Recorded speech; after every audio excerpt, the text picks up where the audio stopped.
Ladies and gentlemen, we got him.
What it is you really do.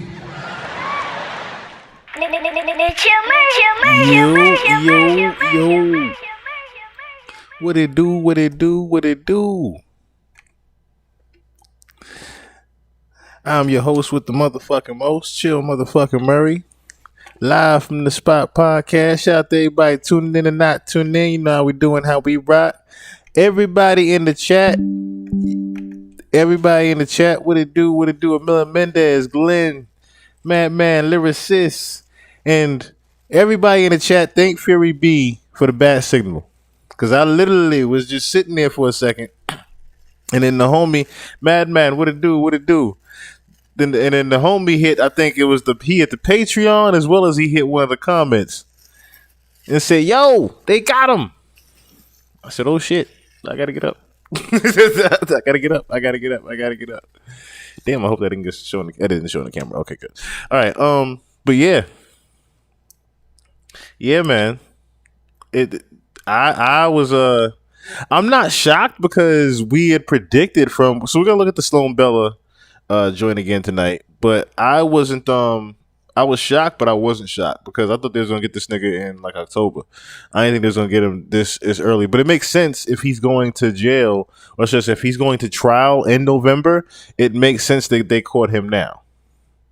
It makes sense that they caught him now, being that Sloan Bella predicted that he would be going to jail. Yeah, Jay's next. Jay is definitely next. But it makes sense that they arrested him now because, like I said, he has to go to trial by November. That was literally the prediction that Kim Porter gave Sloan Bella in her prediction when she summoned her. I should say Kim Porter said no, he'll be going to jail or trial around his birthday. So that's the crazy part.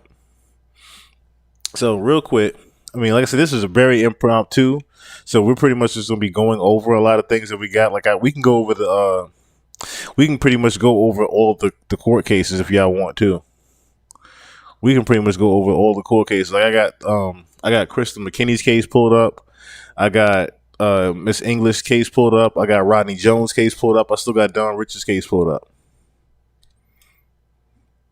Why would the mayor? I don't know. Well, the mayor could be nervous. I would say a lot of people like this. With him actually being arrested, I'm pretty sure a lot of people are nervous right now. I am just 1,000% sure that a lot of people are actually nervous right now with him actually being arrested.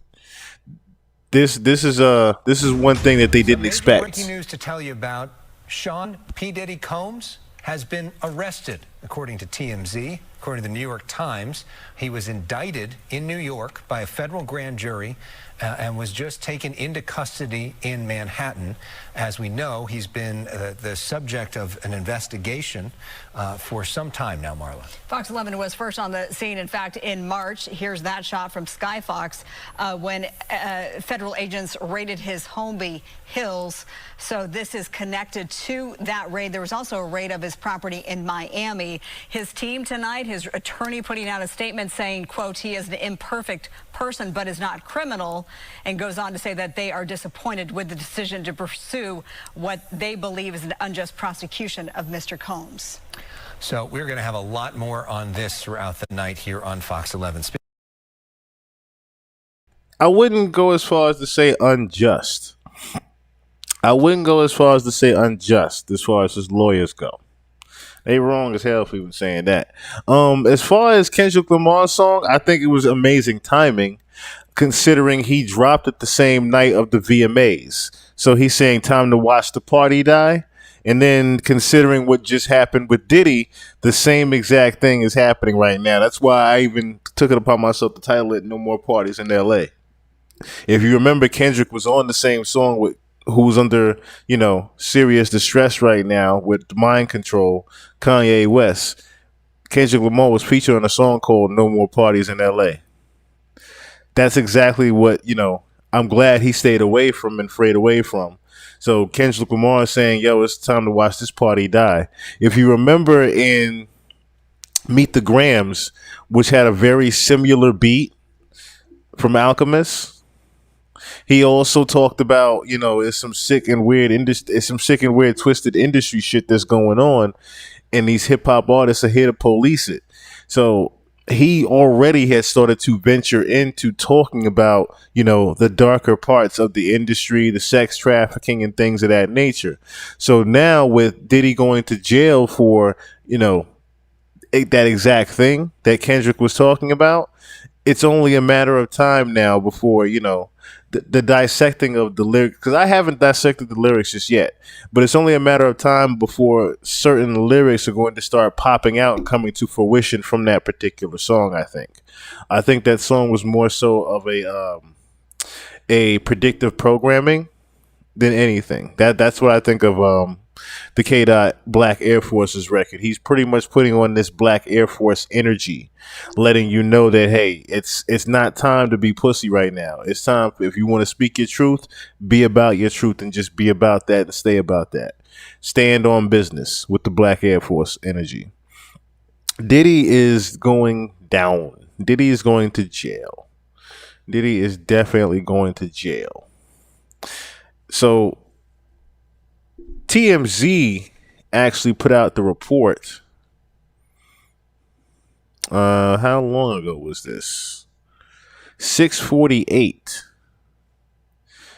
It is 12 o'clock somewhere for some of y'all. I didn't realize how late it was. That's the crazy part. I did not realize how late it was. I had no idea it was already 10 o'clock where I'm at right now. But TMZ put it out a few hours ago that Diddy had gotten arrested.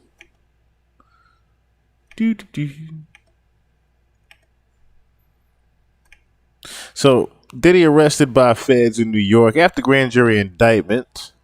And if you don't remember, so I think it was last week, I think it was about last week, we actually went over, when the grand jury was actually assembling.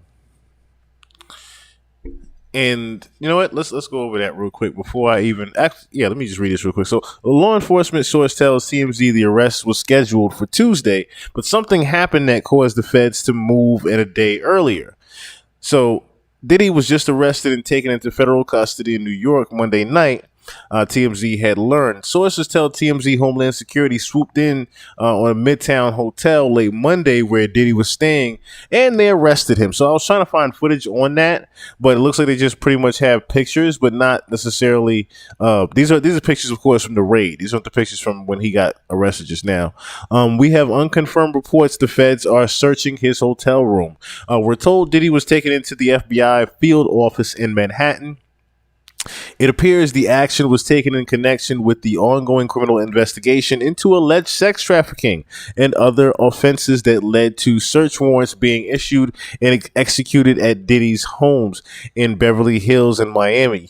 As we reported, a grand jury has been hearing testimony from various accusers over the last few months. Diddy's attorneys, Mark Agnifilio tells TMZ, "We are disappointed with the decision to pursue what we believe is an unjust prosecution of Mr. Combs by the U.S. Attorney's Office. Sean Diddy Combs is a music icon, self-made entrepreneur, loving family man, and proven philanthropist who has spent the last 30 years building an empire, adoring his children, and working to uplift the black community." To that I say, a bullshit, a bullshit, a bullshit, a bullshit. Because what Diddy has done for the past 30 years has pretty much tormented lives. He's pretty much taken lives. And, furthermore, he's caused a lot of agony in a lot of different lives. And, he's done less than, or should I say, he's done way more than, stress out those kids, more so than adorn them. Okay, I would not go as far as to say adorn his children. Hell, you see Quincy damn near about to kill himself. God bless. I hope he going to I'll be sure his real father.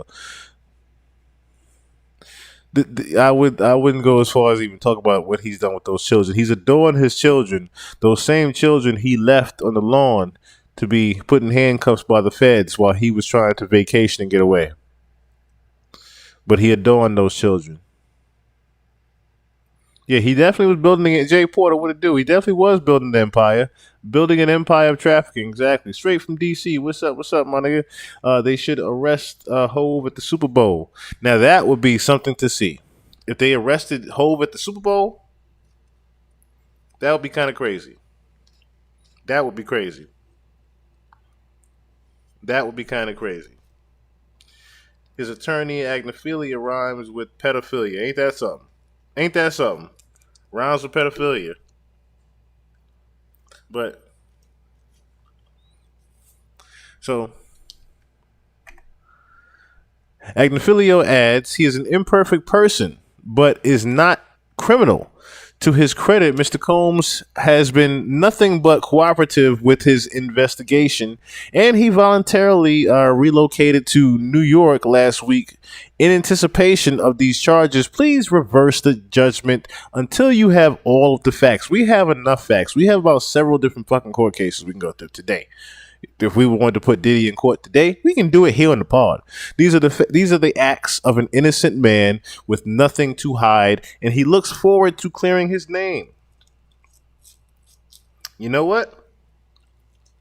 This trial gonna be bigger than OJ.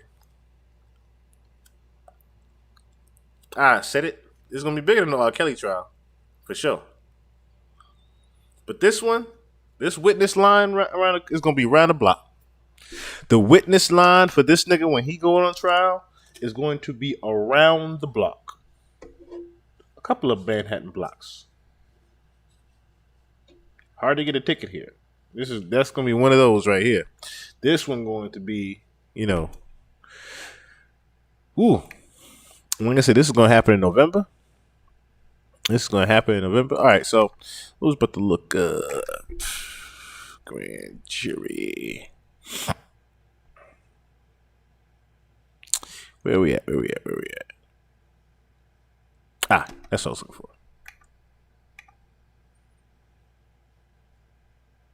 Yeah, there's no doubt in my mind that Sean Combs knows that this is coming. Things could be heating up for Sean Diddy Combs as CNN reports the feds are moving toward charging the rap mogul. We are now hearing that federal investigators are preparing to possibly bring witnesses in front of a federal grand jury in New York City. The report is the first we're hearing about movement in the case since the raids by federal agents back in March. Thanks for joining me for Crime Fix. I'm Anjanette Levy. Things have been relatively quiet, at least publicly as far as the feds are concerned, with Sean Combs since the raids on his homes in California and Florida back on March 25th. The silence, which isn't unusual when it comes to the federal government, had a lot of people wondering, did they actually find anything during these raids? Is the investigation essentially dead? Now CNN says the feds are preparing to call witnesses to testify in front of a grand jury, but correspondent Elizabeth Wagmeister qualified it just a little bit. What we have heard is that possible witnesses have been notified that they could be called to testify. Now, sources do caution that investigators are still in the process of gathering information. In fact, they are still calling in new witnesses, and they have called in some witnesses multiple times. So there's a lot of qualification there, as I mentioned. Witnesses have been told they could be called to testify, but investigators are still gathering information. So the sources have kind of cautioned them not to get ahead of themselves. So it sounds like there's still some legwork to be done as far as the investigation goes. Litigator Robin Nunn has been following Diddy's case closely and had taken notice of the silence from the government until this report from CNN. I was shocked by this revelation today. I understood that the federal investigation had obviously taken place, but it's been a bit quiet as far as plans for next steps. And this, most recent report seems to indicate that there are witnesses who are testifying, and that there's been information that's been found, perhaps on the premises, that is furthering the government and law enforcement's efforts to figure out what's happened and implicate potentially Sean Combs.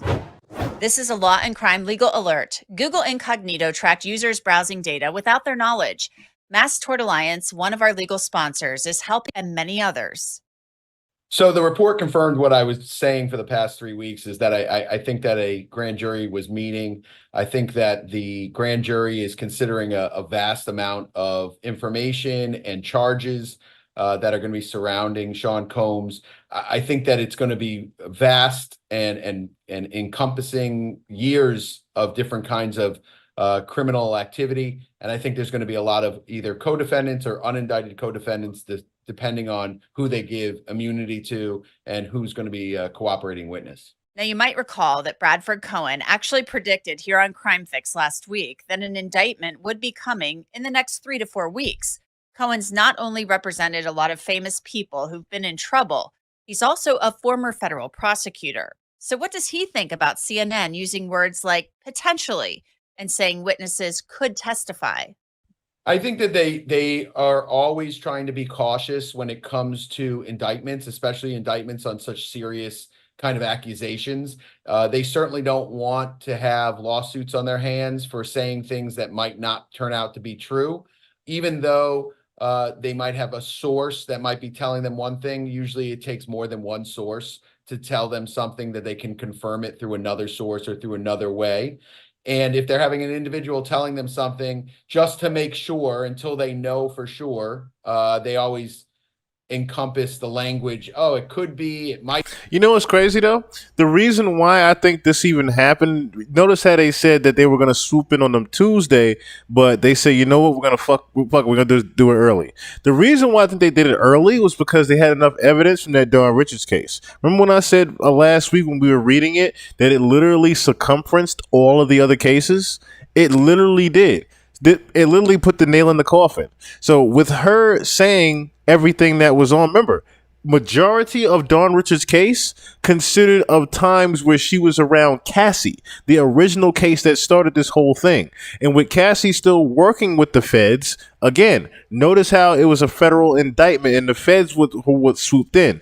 As soon as they seen or heard about Dawn Richards' case, I'm pretty sure by now, they have definitely read Don Richards' case and realized, hey, there's a lot of things that's from the Cassie case that are very similar here, as well as Don Richards has pretty much confirmed and witnessed things that he's done that confirms what Cassie has said.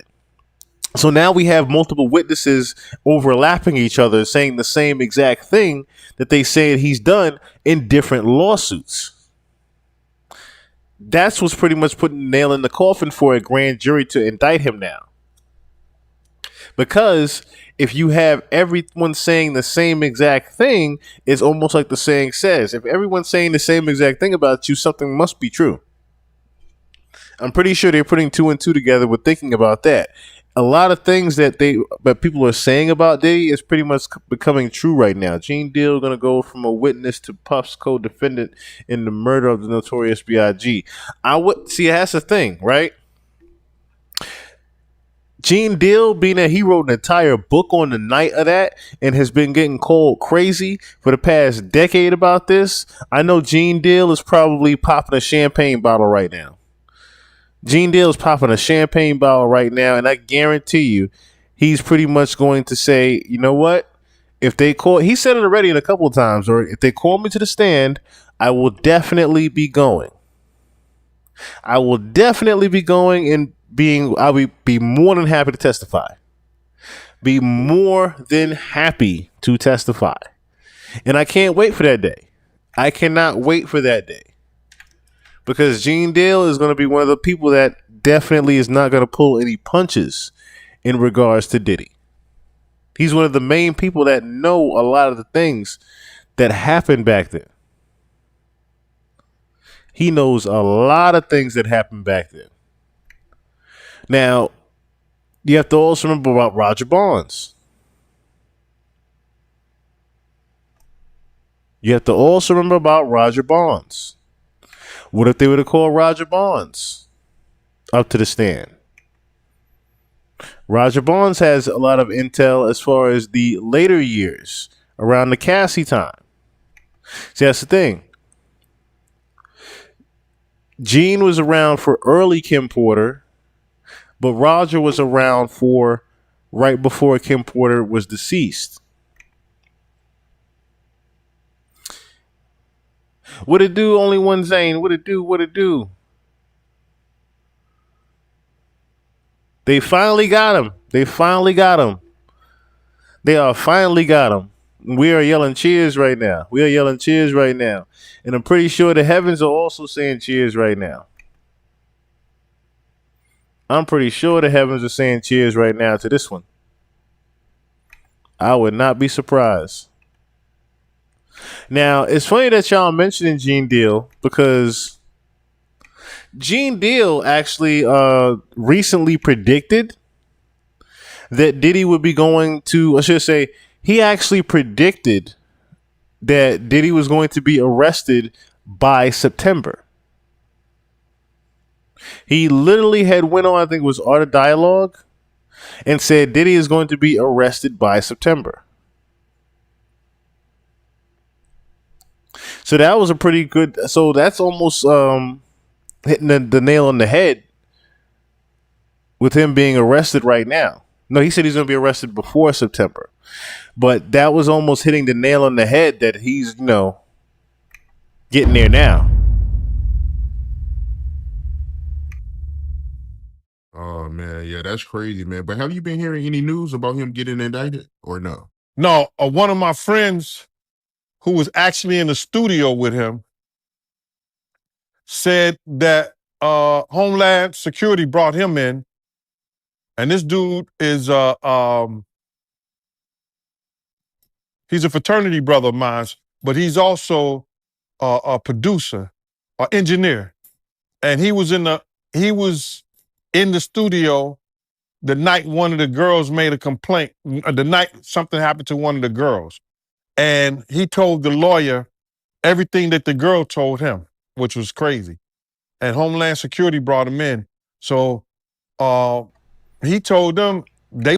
Oh, so Gene Deal just pretty much let out that they have a witness that confirmed everything that one of the lawsuits said. Now, whether or not that was Crystal McKinney's lawsuit or Mrs. English's lawsuit. I wonder if his boy is the one that was the boyfriend to the model, Miss English, in her lawsuit. I wonder if that's his boy. I mean, that's a far fetch, but it's possible. You know. I wonder. excuse me. I wonder now if he's going to be taking a stand with him saying that his boy, confirmed everything that was in the lawsuit. I wonder if now not only his boy is going to take the stand, but I wonder if that particular case is what the grand jury is going off of. That's what I'm wondering now. I wonder what particular case the grand jury is going off of. They're going off of Little Rod's case, or which case are they going off of? They wouldn't let them know what they were doing, but it seemed like that something might happen before Nappy, what it do? Labor Day. Wow, before Labor Day? Yeah. What they were doing, but it seemed like that something might happen before Labor Day. Wow, before Labor Day? Yeah. They working hard on this, bruh. They working hard. You got to realize they working with a lot of stuff. They working with the taxes. They got lawyers for the taxes. They got lawyers for the complaints for the what you call that? SA sexual assault complaints. They got lawyers for what else? The drugs, the gun trafficking. They got different lawyers working on all those things, bruh. And they got witnesses. If you don't mind me asking, what was the girl saying to the lawyers? Oh, the girl has said that that same shit that happened to little Chris, he gave him a bottle of champagne or wine or whatever like that. And once she drank it, she became a certain way and found herself giving him a fellatio in the studio in front of people. The dude said he walked out because he was appalled. He had just had a daughter. So he walked out. So he was appalled. That's what he told me. So I'm like. That almost sounds like Crystal McKinney's case. If I'm not mistaken, that was in Crystal McKinney in the beginning. Let me see real quick. I think that was in the beginning of Crystal McKinney's case that he's talking about right now. Because Crystal McKinney described of a time where she was in the studio. Is that what he just said? He was there. They were in the studio, and she got a little bit intoxicated on that. She got a little bit intoxicated and started giving him head. I wonder. That's what I'm saying. It sounds just like the Crystal McKinney case. Let me read real quick. The NYC. Let me see. Wait a minute. I just want to read one of the allegations real quick. Let me see if I'm going to bring it up for us real quick while that's up here. Because I do remember that being here.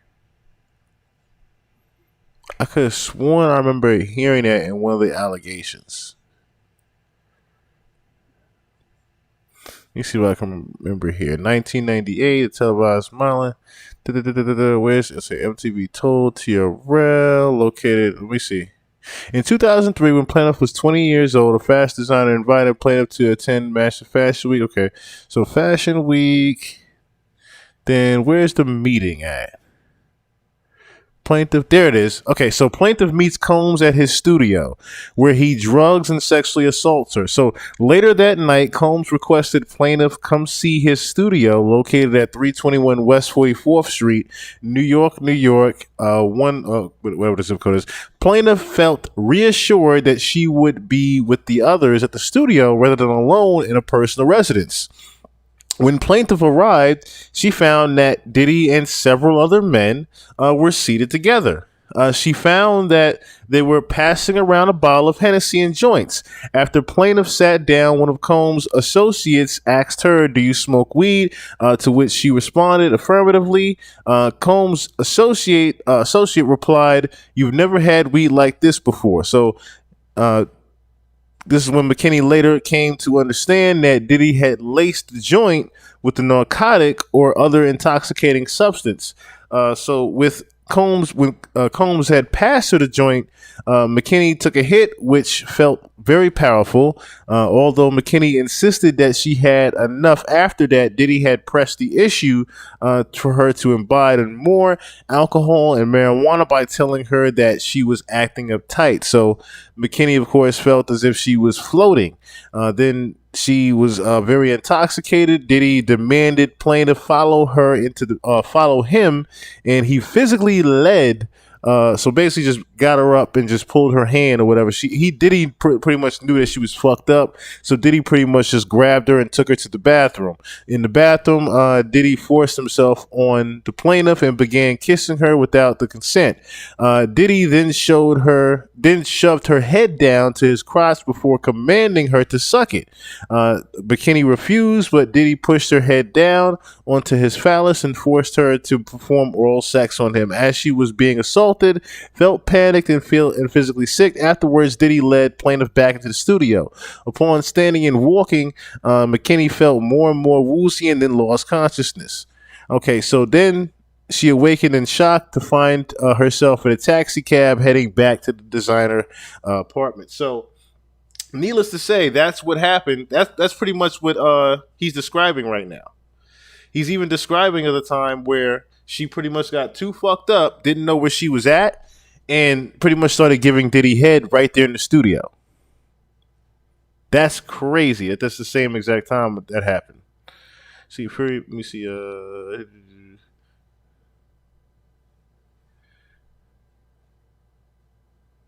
Yeah, absolutely. Don was the glue that tied all this together.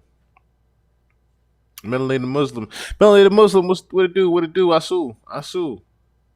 There's so many cases. Yes, it's so many cases that actually tie into, or should I say that they're gonna have to actually go through and pretty much tie in together.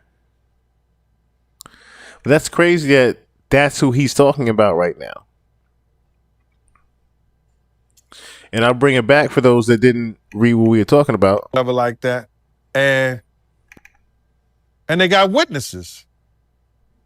If you don't mind me asking, what was the girl saying to the lawyers? Oh, the girl has said that that same shit that happened to little Chris, he gave him a bottle of champagne or wine or whatever like that. And once she drank it, she became a certain way and found herself giving him a fellatio in the studio in front of people. The dude said he walked out because he was appalled. He had just had a daughter. So he walked out. So he was appalled. That's what he told me. So I'm like, damn, team. He said, yeah. So the same thing that she told her lawyer, he told the lawyer and Homeland Security. And he was actually there, a college graduate. You understand? Working, good dude, perfect witness. He told, the engineer told Homeland Security and her lawyer the same exact thing she told them. He said he was appalled at what he saw and walked out. So they got witnesses. They got witnesses, bro. They have people want to make up stuff, but they got people who was there that was witness and speaking about it. See, people get mad because I'm saying it first. They hearing it from me. But I could care less how somebody else feel or think. I'm not here to praise Diddy. No, I'm not. Like Brutus told the sentence, I'm here to bury him. He did enough wrong for people around us, to people around us. He did enough wrong to their mother. He did enough wrong to them. He need to pay the piper. I don't care what nobody say. You can feel whatever you want to feel. You can call Gene Deal whatever you want to call Gene Deal. You can say whatever you want to say. But I came here November the 18th, 2018, and I told y'all from Jump Street, I didn't know I was going to get a platform like Art of Dialogue. I didn't know I was going to get a platform like MREC, different people who helped me build this up Did I have my own show? Everybody want to come here and think that I just talk about Diddy. You come to the Gene Deal show, you see different things. I talk about everything. But when I'm come to do an interview, I answer the questions. And my thing of it right here is this, is that I'm not here to praise somebody. A real man don't hold or bite his tongue for nobody when injustice has been done to people, first of all, that he got love for.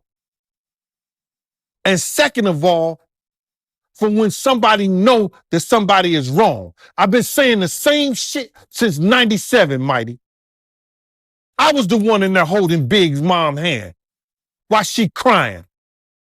These people come over here, I initiated a lot of this stuff for these YouTubers to go to their platforms and talk about stuff, because they sit around and talk about stuff that I didn't say, that they didn't heard on the Art of Dialogue. And that's why I already know Gene Deal has been waiting for this day for over a decade. Him amongst a few people have been waiting for this day. Because like he just said, that man had to hold Biggie Smalls' mother's hand and tell her, I'm sorry we lost your son in LA. He had to tell the mother that.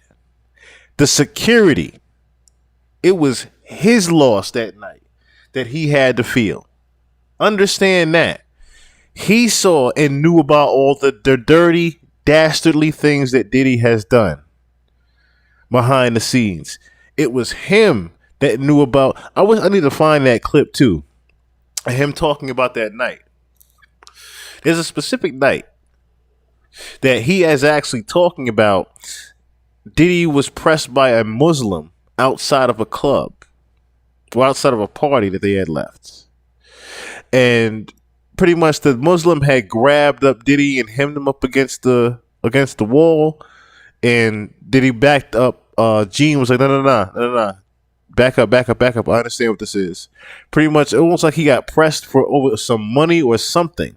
But not too long after that, Gene said he saw that same Muslim as the shooter of Big. So it was very telling to me that particular scenario was a shakedown into which if a Muslim is the one that shot Big, that tells me Puff owed something. So especially when, he paid for the hit of Tupac, I think that for him paying for the hit of Tupac had kind of offset something, and he pretty much had to deliver Biggie. Because he got Tupac hit, he had no choice but to deliver Biggie because he owed now. That's what I'm starting to think, and I wonder if Gene will ever mention that night again, but I'll have to find that clip again. You done birthed a lot of these fucking content creators. Yeah, I mean, you're right about that. I mean, a lot of platforms, did start talking about it after, we've been talking about it for years. So, yeah, you're right about that. And they were scared at first, Mighty.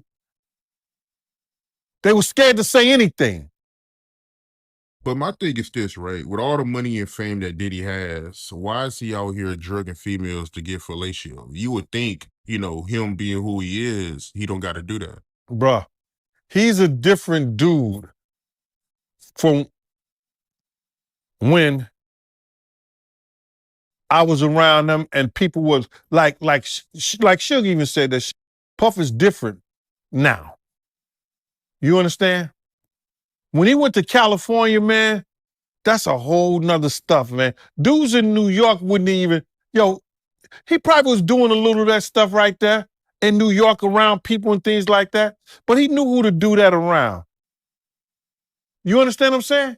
He knew who to do shit like that around. And when you don't have no conversation, he said it before, he don't know how to talk to women. He don't have no conversation for Jennifer Lopez. I seen him. I was there when they had conversations. She would say some fly. I'll tell you how Diddy's got this straight. Yeah. Check this out, Playboy. Check this out. Check this out, Shorty. Check this out, Shorty. You know what I'm saying? All I got is a little bit of money. what I'm saying? All I got is a little bit of time. That's his conversation. That's pretty much all his conversation is. The rest of it, you were pretty much high or intoxicated talking to him and don't even know what the fuck is going on. To him. You know what the perfect day would be with me and you? Diddy, what just it do? sitting What it out do? here, you know, eating, just sitting out here, having a light lunch, drinking some wine, and just talking and talking and talking. She would say stuff like that to him. You know what I'm saying? And this nigga be looking like he's stuck on stupid. So I've seen him have conversations. He would say to Wolf and them, yo, man, I don't know how to talk to girls. But when you got that kind of money, you shouldn't have to know how to talk to girls. Or read a book and learn how to talk to them.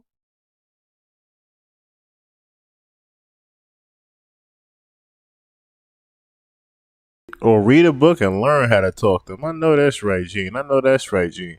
So, real quick, I wanted to see if I can find the clip in which Sloan talked about when he would be going to jail. Is it this one? No, it's not this one. Trying to say it's not a book about him being gay. He may have had gay sex. Do we expect any of these people haven't? I mean, really, we're talking about people in the entertainment industry. Don't they do everything that, you know, other people don't want to do?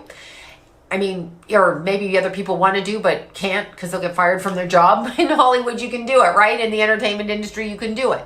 But ask yourself why there's such a predominance of, quote, gay behavior. Because it's not gay behavior. That's not what we're talking about. There are gay people, but what we're talking about here is ritualistic sexual deviancy used to harness energy of a human being. We are being harnessed, not me, not you, but the people that he's dealing with. And she became privy to this. She witnessed this. Now, if you follow a religion that believes you need the brightest, strongest, most pure energy, most biggest, brightest diamond, like Liz Taylor running around with big, gaudy ass diamonds, acting like that was something, okay? So let's look at it this way. If you want energy that's as big as a diamond like that and as authentic, where do you get it from? You get it from children. And what if you are using those ritualistic behaviors at children? What if you're... And this is what Kim Porter saw. So basically, this is part 2 of when Sloan... It was 3 parts, basically, where Sloan had actually channeled Kim Porter's spirit and was talking to her, and Kim Porter was giving her so much information on Diddy. Okay, so pretty much Kim Porter saw a lot of things behind the scenes. Hell, the tunnels that lead down and Diddy's house, they had led down, even in one of the court cases, I believe. They talked about it leading down to this dark dungeon, and you know, they did a lot of ritualistic. Yes, adrenochrome. Thank you, straight from DC. Me and King Osmond were looking at that before. Adrenochrome. They literally, and there's people that have addictions to it. So we actually went over, I think, on one of the pods where people, if you see the black eye underneath their eye and shit like that, it's because they're pretty much addicted to the adrenochrome, and it started to have their own little side effects to it. Matter of fact, let me look up exactly, because there's actually a movie on it real quick. So let me see if I could find it real quick. Yeah, there was a 2017 film on adrenochrome. Hold on one second. Let me bring it up real quick. But yes, that's what she was referring to. So the whole harvesting energy also has to do with adrenochrome. Let me see if I could. Okay, adrenochrome is a chemical compound produced by the oxidation of adrenaline. It was the subject of limited research from the 1950s through the 1970s as a potential cause of schizophrenia. While it has no current medical application, the semi-carbazide derivative... you know what? Let me just do this.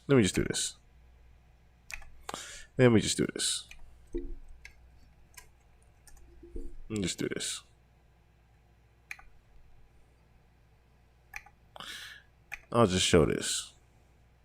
Make it a lot easier, right?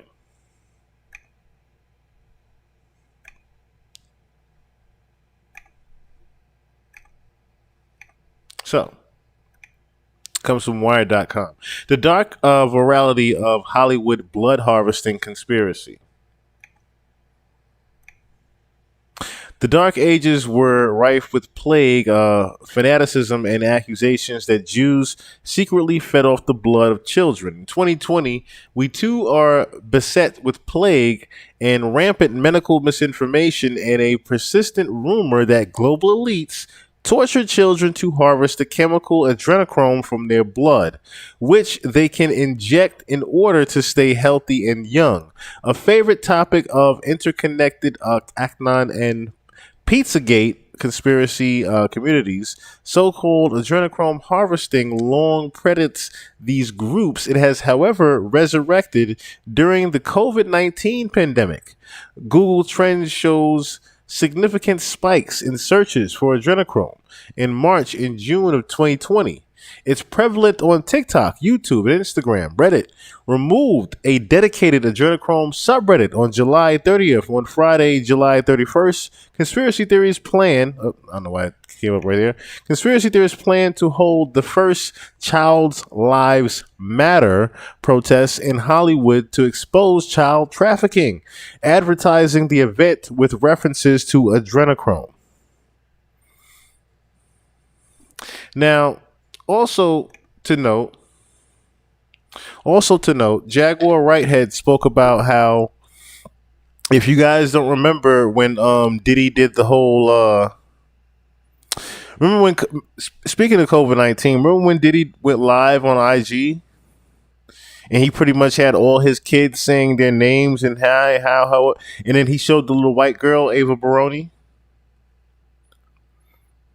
That was pretty much child trafficking right there live in front of our faces, and we didn't know it. Yes, I did do the video on I Show Speed about the adrenochrome as well. That's how they got speed. That's how they got speed. Whenever you see these artists all of a sudden look old and wrinkly out of nowhere, it means they don't have access to it anymore. I'm wondering now if that's why we saw Drake looking the way he did in that picture. Now that you mention that. Hippie television, it's the same thing from the Monsters, Inc. Predictive programming. They drain the blood to drain the spirit to become more powerful. Absolutely. This is pretty much what Sloan Bella is talking about Kim Porter saw. That they literally were harvesting adrenochrome from children. Sadly. Doing that with children. What if you are putting spores into children? Okay, what do I mean by spores? Energetic hooks. What if you are putting energetic hooks through the act of ritualized sex? Not sex, not like, oh my God, I'm hot, I want to fuck that person. Not that kind of sex. Ritualized, thought out, planned specifically to rip the person down and hide behind their energy. That is what we are talking about. We are talking about the ritualizing, sexualized aggression directed at young children, mainly male, in order to harness their energy. So it's a hard concept to understand. I don't know that I understand it fully, but if I can use your energy. So we all have that friend that can get us into clubs and restaurants because they're dialed up and everybody knows them and they can get us discounts and all of that stuff. So we love to hang around that friend because we're like, I can get all my makeup, I can get my manicures, I can get into the club, I can get that purse, I can get it before other people. Who doesn't like that? We all like that. But what if we're talking about a religion that hides behind the energy of the most innocent on this planet who are lit up energetically because it hasn't been broken by this planet? And what if they are using this ritualized sodomy sex in order to separate the human body from the soul body so that they can attach it on the astral, harness that energy, utilize it here, and act like they're all fucking special here, doing bullshit and then making you feel like shit? I'm just asking. What if that is what is going on? Because that is what's going on. I'm using it as a question, but I want you to kind of explore that because it sounds crazy when I'm saying it. That is what she hooked into. That is what she found out. The ritualized sexual abuse of minors in order to tap into energy portals within the soul body or spirit body and then hook into that energy. Now, when that happens, the person, and we'll just use somebody like Justin Bieber, the person who's had that happen, he's given what he wants, which is over here. We know Bieber was famous as a teenager and all of that. How do you think he got that way? Because they harnessed his energy and presented him while him, the self, is broken. He is broken and a shell of himself because he has lost his sense of self. They stole that. That is what they wear. So it's like they're wearing his clothes, but look at it in terms of energy. This is what Kim found out. She found out exactly what was happening. She'd been blocked from that. She'd seen a lot. She'd seen some kinky shit. She'd seen some weird shit. She was asked to participate in things that these narcissistic, psychopathic type people ask their partners to participate in. Okay? Yes, I said the word that I wasn't going to say yes. So, and even when she's talking about there that she was asked to participate in things, remember in one of the court cases, she pretty much had, I think it was a girl that was forced to eat Kim out, if I'm not mistaken. Either it was in Mrs. English's case where Kim Porter had to, no, there was a girl that was forced to go down and eat out Kim Porter. Well, no, Kim Porter was forced to eat the girl out. That's what it was. Diddy made Kim Porter eat the girl out. That's what it was. And yeah, I remember that. That's interesting. She's talking about that right there.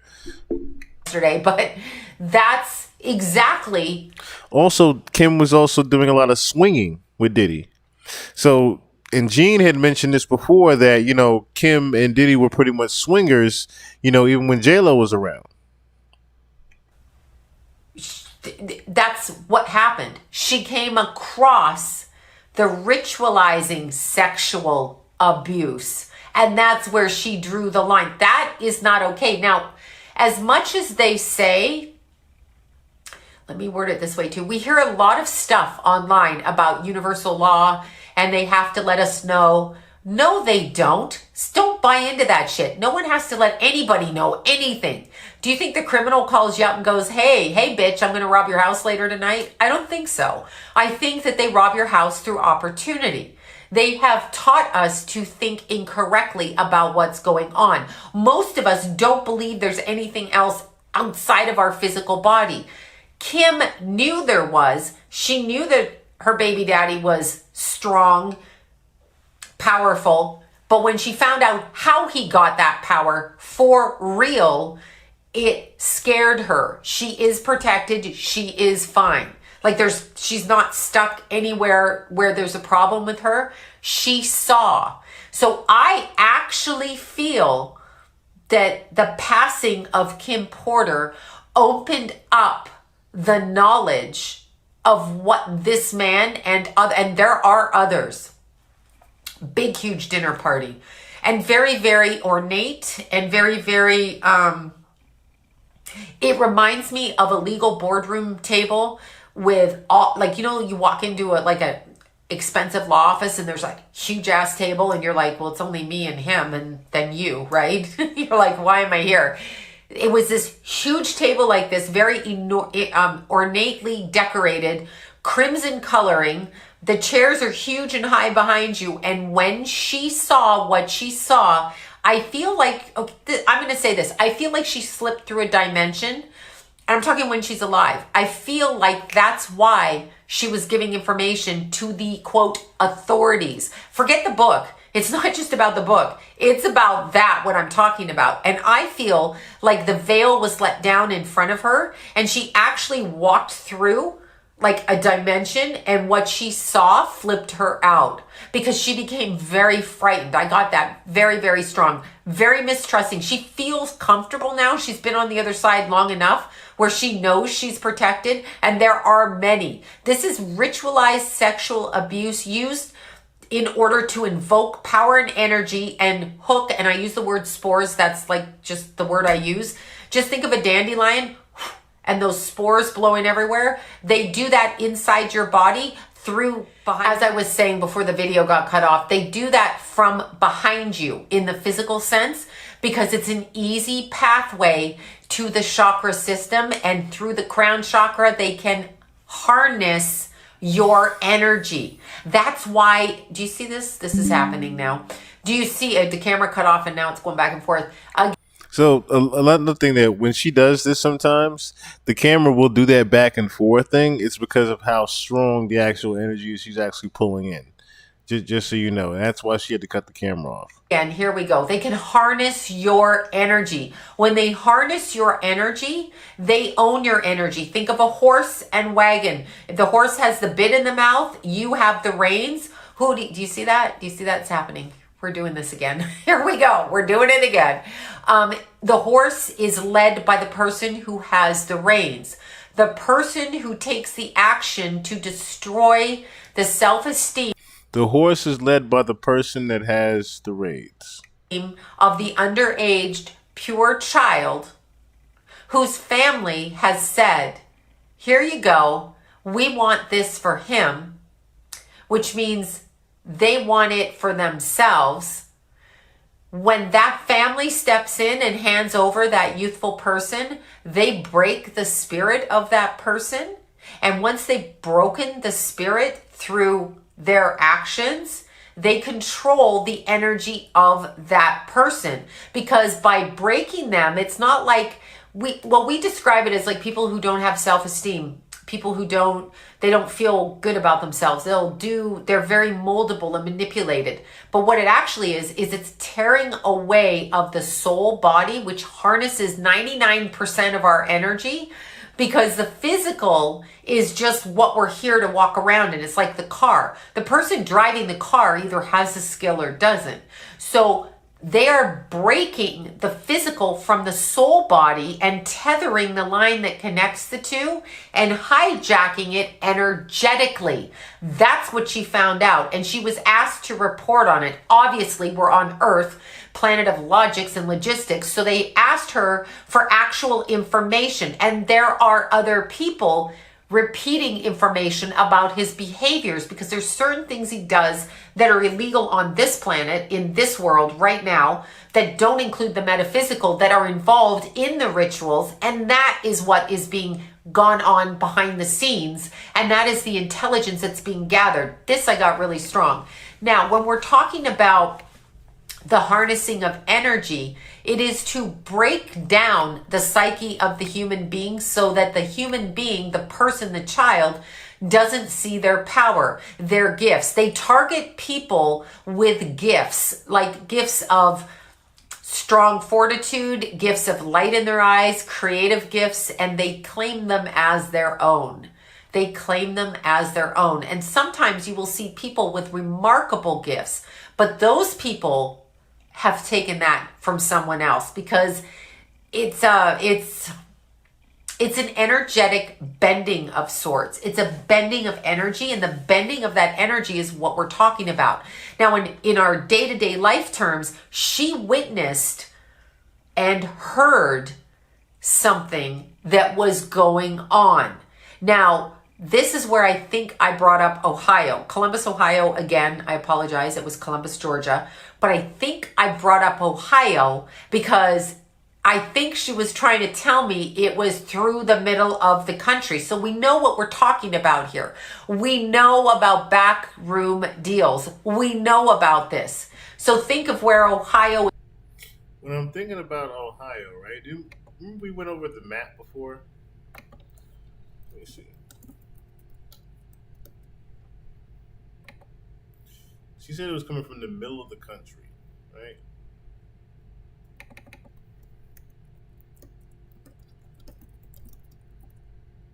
Let me see something. Let's see something real quick. Now I'm curious of how Ohio looks like. If y'all can't hear me, I'm trying to fix my mic also. If y'all can't really hear me too good. So please bear with me. Please bear with me if you can't hear me too good. I'm trying to fix the mic right now as well. That has also been messing with me. I'll have it back in just a second, but I want to see something on this on the world map, because she's mentioning that it came from Ohio.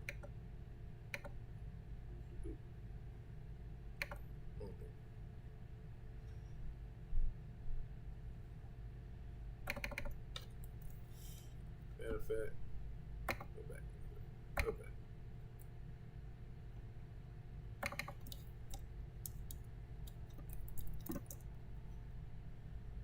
I just want to see globe.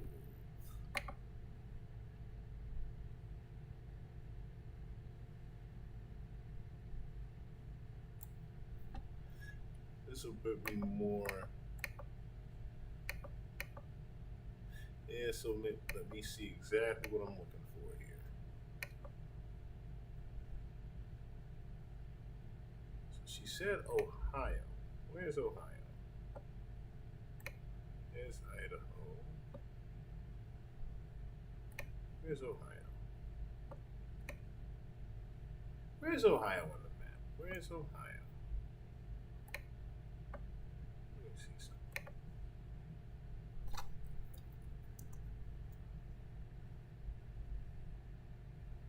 Where's Ohio? Wait. Wait a second.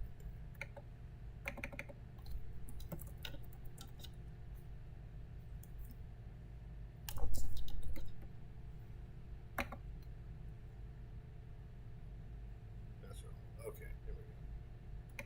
The middle of the country. Why would she say Ohio? What's in Ohio? It's still low? Yeah, I know. I'm trying to get the mic back into a second. I don't want to start it over, but trying to get the pop back in. Trying to get this to pop back in. This. Go to default. Let me see. Can you hear me a little bit better now? Let me hear a little bit better now. Oh, never mind. There we go. All right, now we're back. All right, so I'm just trying to see where Ohio is and why she's trying to say that something was happening from the middle of the country. So I'm just trying to look at what's around there and why she would say Ohio. Something's happening from the middle of the country.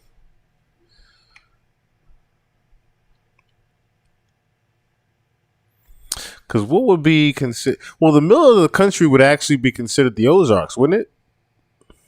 Or like the Grand Canyon? If we're talking about like the middle of it, because that's more so the east. If we're talking about the middle, that's about right here. That's about like we're at Missouri, and so I'm not too sure if she's mentioned if it's Ohio. What's good, Mind's Eye? I'm not too sure if it's Ohio that she's talking about.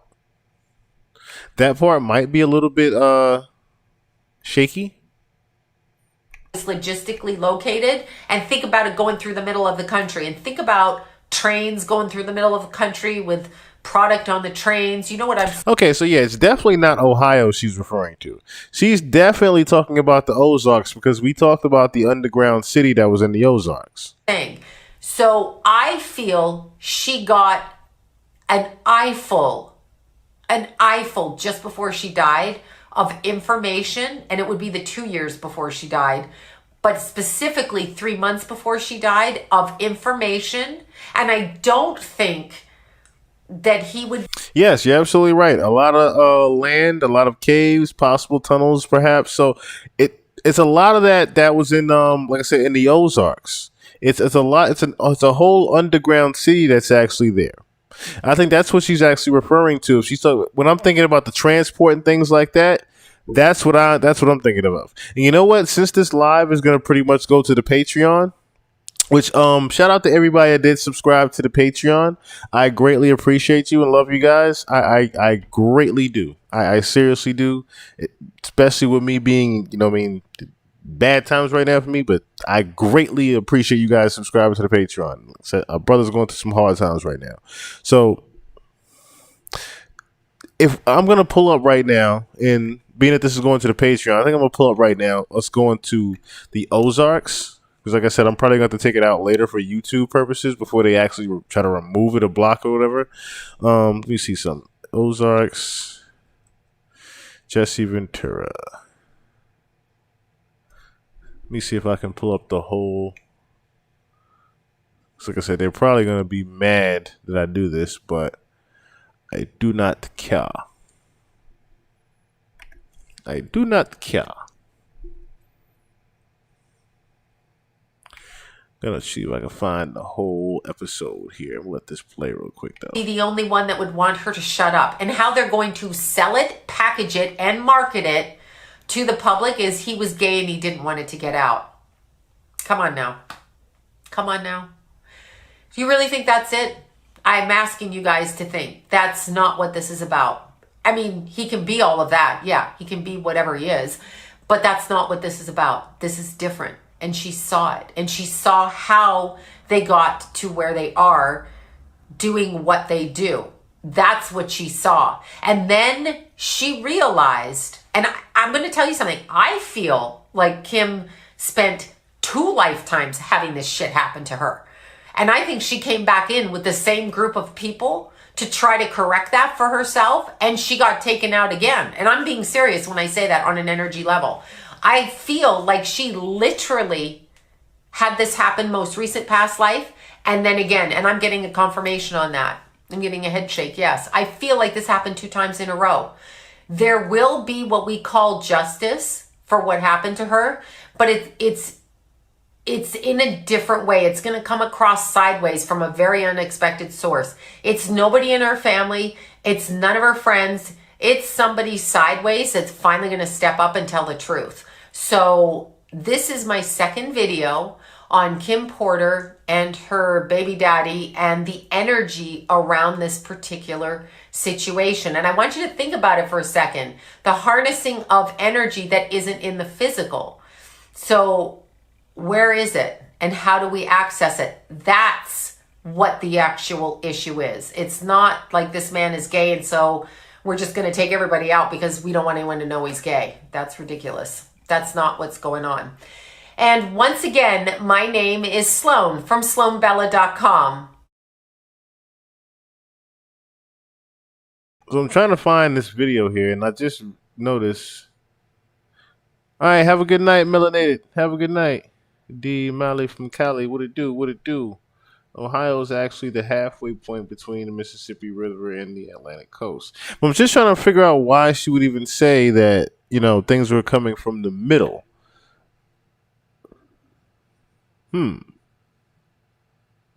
That's that one's kind of puzzling me right now. But I'm actually trying to find the video on Jesse Ventura in the Ozarks, and I'm also coming up with the fact that they took it down. So they literally took down. They made him take down the video with So I'm not even kidding right here. So look, you can see it plain as day.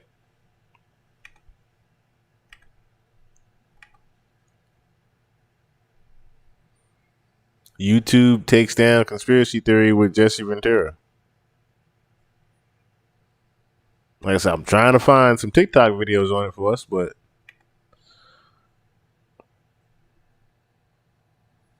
it's a little bit difficult to, yeah.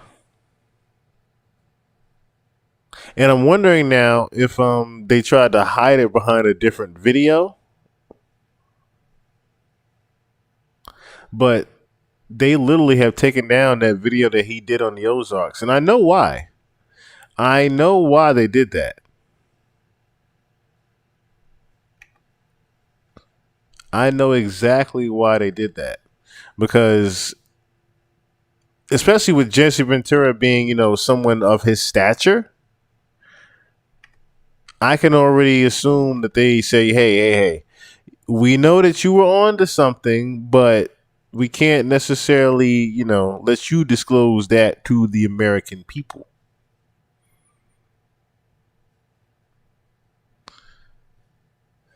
He also did some things about he had 63 documents that government the government doesn't want you to read when he did the talks at Google. So, like I said, he's one of those whistleblowers that has a lot of actual facts.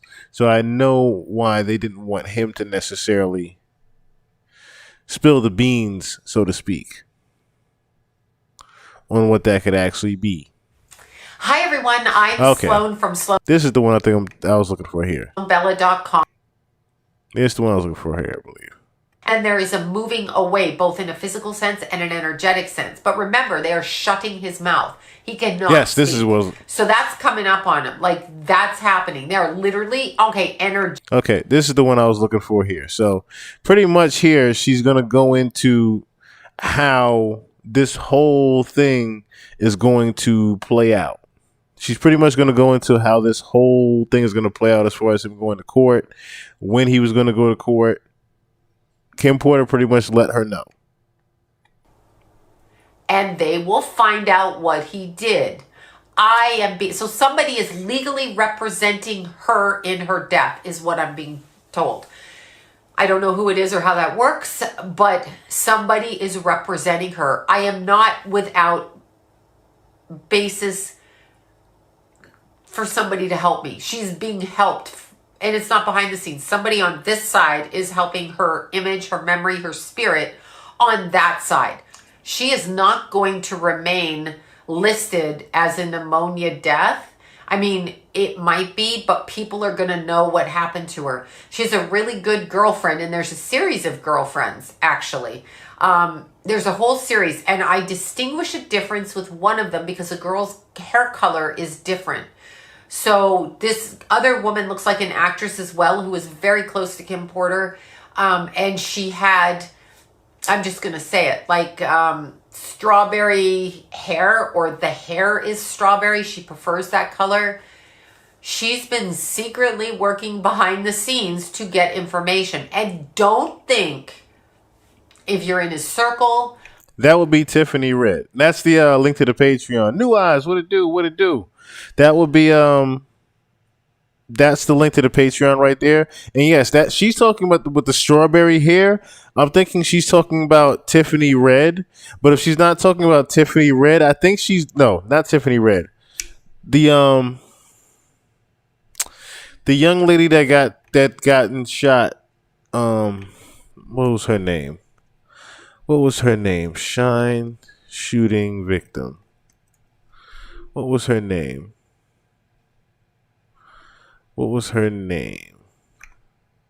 Natania Rubin. That's her name. Natania Rubin. Let me see.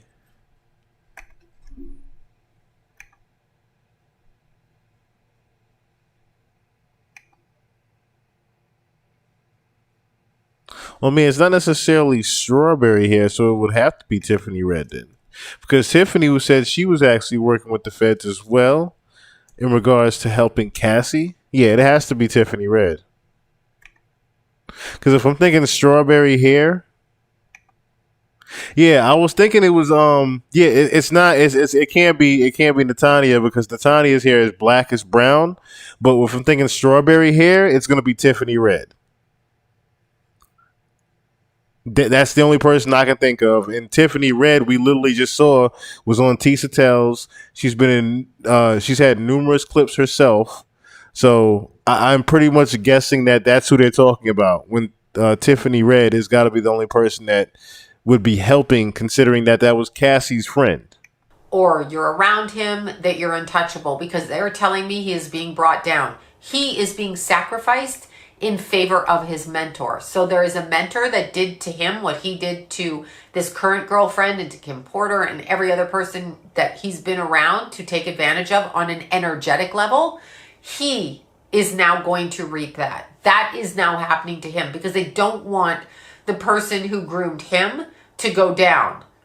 And that guy hides in the background. There's a whole bunch of political stuff going on. Like, there's political stuff. There's ties to this country. She's either talking about Lucian Grange or Clyde Davis, the guy that hides in the background of him.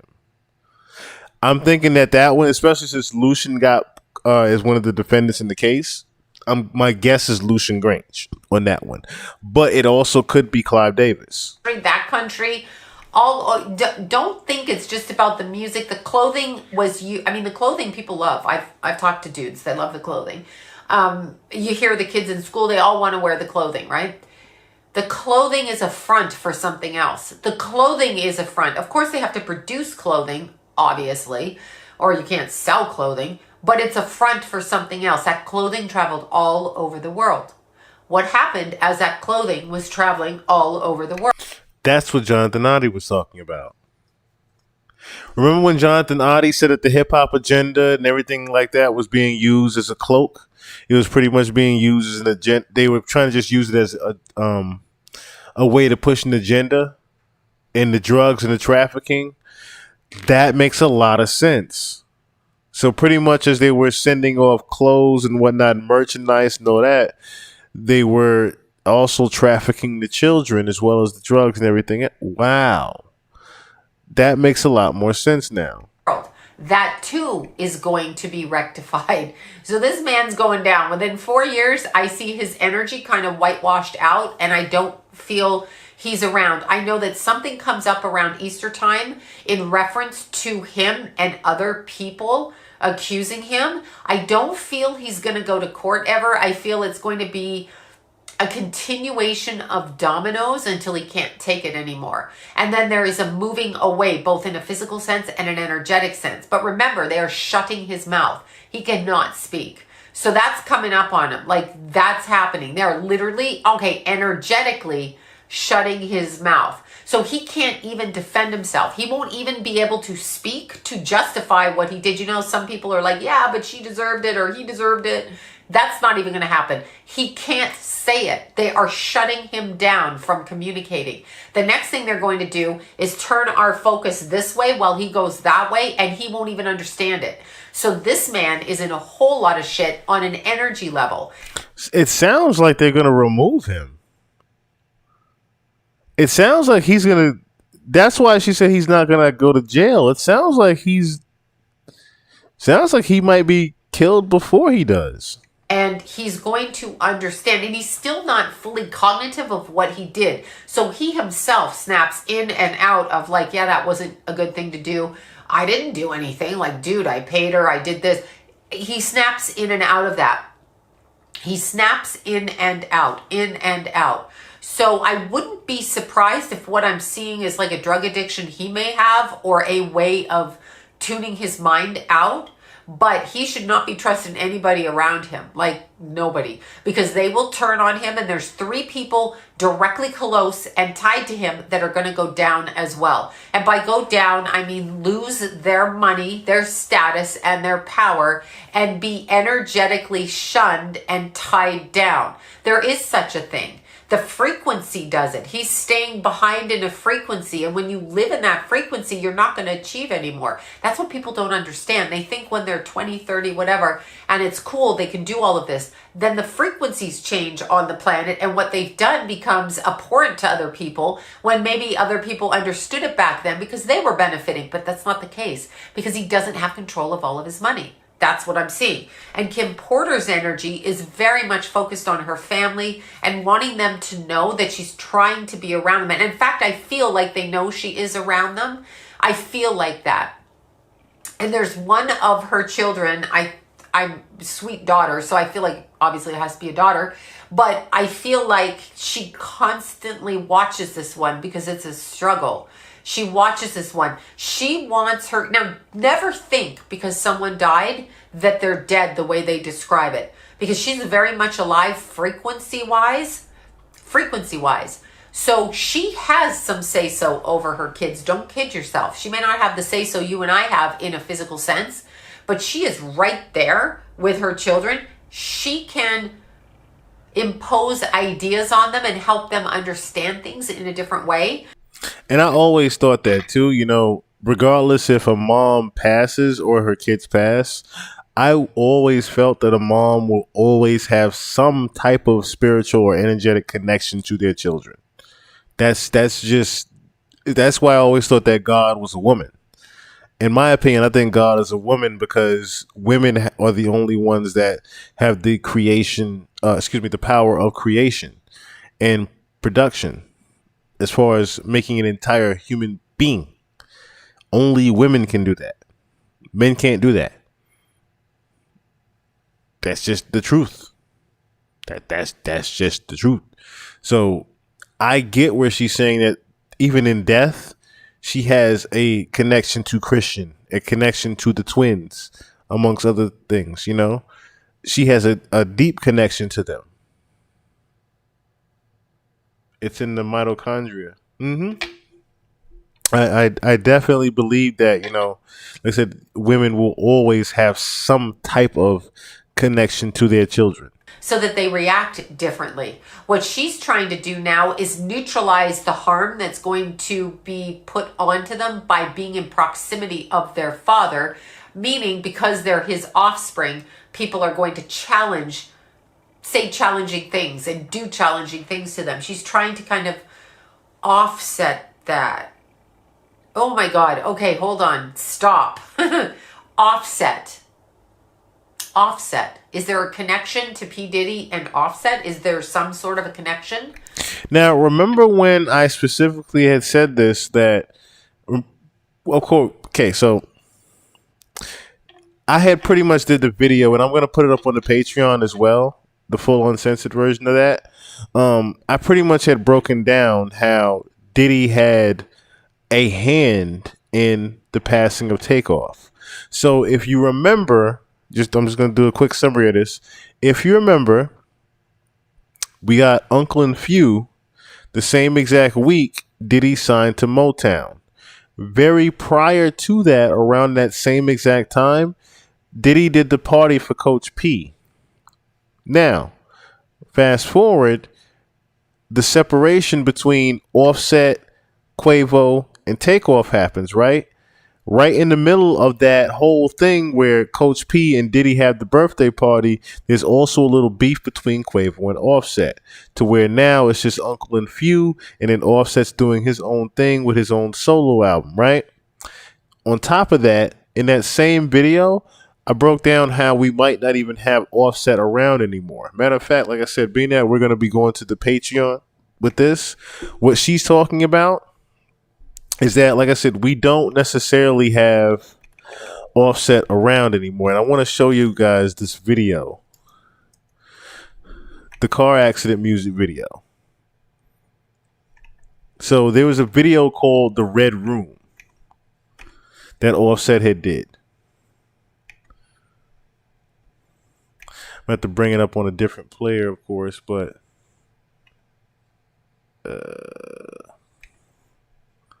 and in this video, he pretty much had the car accident also in it.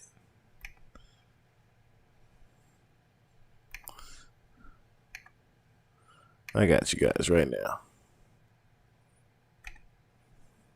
Now, this is, like I said, so there's this thing, right, called, and they say as above, so is below. As above, so is below, I believe is the saying, right? It's pretty much talking about duality in the different worlds. That is pretty much played out in this exact music video. Yes, they gave Miami as a gift. You see how that whole thing played out, right? That the Migos split up, 300 got sold. The funneling happened through Scooter Braun, Diddy's right-hand man, Scooter Braun. Scooter Braun handles Justin Bieber. You see how all that shit ties into each other? Like I said, the same exact week that Diddy signed to Motown Records for that last album, for the Love album, we got Uncle and Few. And Uncle and Few, a few months later down the line, we got Takeoff all of a sudden gets killed. Now, lo and behold, Uncle and Few was signing to Motown Records as well. Motown Records was one of the main people that handled insurance, life insurance policies back in the day with music artists. So, what she's referring to is Offset is already dead. And I'm going to let you guys look at this video. Offset is lucky to be alive. Now, notice how they're even zooming in on Offset's back turn with this, right? And then you see the triangle up right up above him, as well as he's around the seance of the candles. Pretty much, Offset is trapped right now. This is a depiction of his soul being trapped in hell. Above, so is below. You notice how it starts talking with the chopped and screwed voice. I'll play it back for you. Rapping about death. Notice how he's rapping about him laying on his back and what he pretty much saw. He's pretty much going through the motion. You know how a person's dying, and even in the movies you see them going through their different paths and transitions and shit like that. This is him rapping about him laying on his back like, oh shit, I'm dying. All the shit that I went through. That's basically what you're hearing in the lyrics right now. Okay, so fast forward, we don't have to go through too much again, showing how he died, and the rest of him pretty much stayed in the car. His physical spirit stayed in the car. His physical body stayed in the car, and his spirit started to walk away. How you're going to have confirmation of that is when he walks by the gentleman that's sitting in the chair. And right there that he had pretty much passed on to a different side is by seeing this man right here sitting in the chair, pretty much welcoming him to the other side. But that is what Sloan Bella is talking about, in a sense. That's the connection with Diddy. Pretty much when Offset, the real Offset, actually passed away, notice how you don't see Offset really talking a lot. Even the man just had a brand new baby. Mute. Complete mute. Even the interview he did, prior to the album dropping, again, it damn near looked like it was AI. The way that interview looked. I couldn't tell that there was a physical person inside of there. The way Offset acts now compared to how he was before the accident, I don't think we have Offset around anymore. Hearing it, I'm like, wait, that doesn't sound like what she's saying. Offset. Okay, so I feel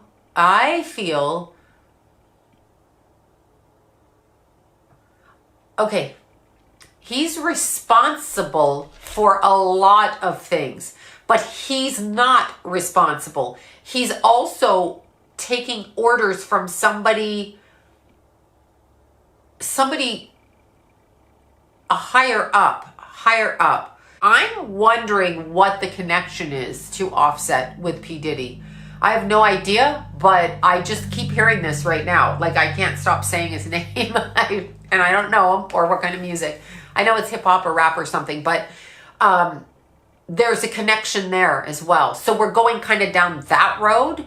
So there's all of these people in the crossfires, and I'm not sure whether that's good or bad, but I just heard that. So there's people that are coming for everybody, okay? There's a connection to that person, Offset, and that side. And like, it's just systematic. It's going to level like dominoes. Level shit. It's being leveled. I don't know what that connection is. Somebody has to tell me. Okay, so when I look at Kim Porter, she's got a lot of stuff. She's taking notes. She took a lot of notes. There's a lot of notes, and her girlfriends have this information as well. Here's the problem I'm seeing. Some of the information that she has and some of the information that Cassie has is extremely damaging to people who are in higher worldly order, I guess, higher up on the food chain on this planet. So when she speaks and P. Diddy goes down, they have to shut his mouth because these other people don't want to be caught. But it's weird. I'm going this way and then over here, Offset, right over here. So pay attention to that. I am seeing something by March with P. Diddy, another level of this. We're not done. It's like he's going to have to keep putting tarps over the hole in the roof because the rain keeps coming through. So just when he thinks he covered up the hole, another hole starts down there. And when he thinks he covered that hole, another hole starts over there. So it's not going to stop. Like, he's not he's not off the hook. He may have paid Cassie, and good for her for getting out of it. Horrific, horrific, horrific, horrific. It doesn't matter who you slept with. Why is that blackmail? Stand up and say, this dude drugged me and he did this. She finally said it. And he doesn't want to face what he's done, but it doesn't matter. He's exceptionally psychic, by the way, so he gets physical feelings on when this is coming down, and he kind of knows it. And when he talks about Kim Porter, even though he's all nice and all good, like meaning talks nicely about her, at least publicly, to his kids, shuts the wall down with her. I don't even know. I shut it. He's trying to feel her energy.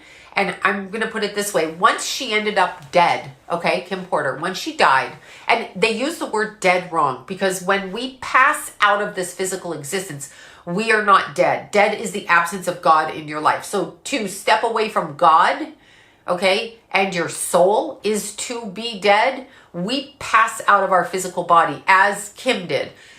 But it's interesting because after she first passed, I am seeing this. After she first passed, she didn't really understand what happened to her, which is not uncommon.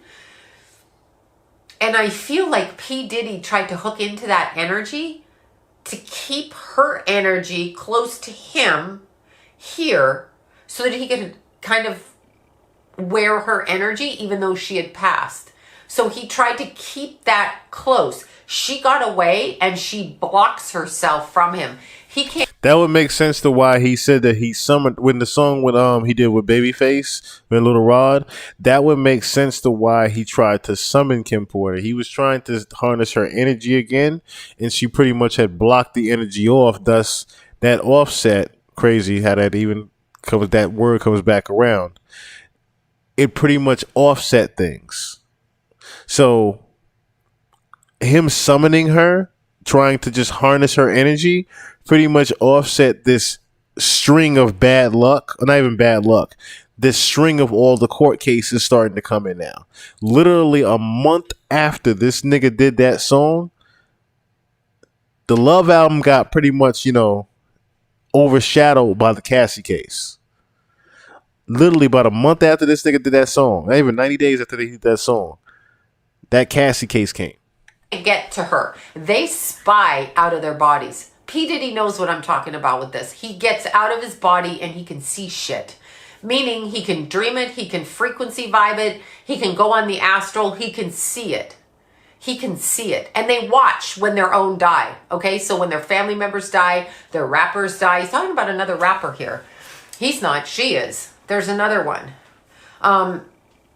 I don't know who he is, but I can see him in my head. Anyway, there's another one, and they all watched when he crossed over. So what happens is, from what I'm understanding with this, okay, whoever they don't want around anymore for whatever the reason, okay, it's like they just don't want them because they're going to turn them in. It's a never-ending game. It must have gone on through centuries. But whatever it is that they don't want to have happen, they get rid of the person. And when that person crosses out, they can see them on the astral and they can snag their energy. So there's this sidestepping that person from moving on out of the Earth's energy into a happier dimension. They did not do it to Kim, by the way.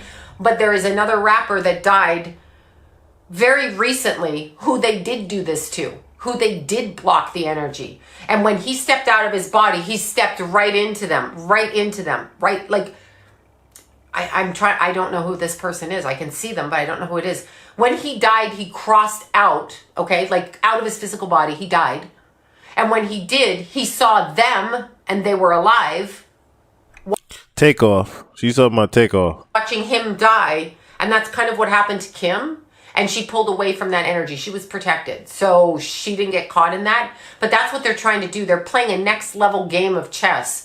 So it's a different level of harnessing energy. So part of the sacrifice, which I didn't know this before, this I'm just being shown.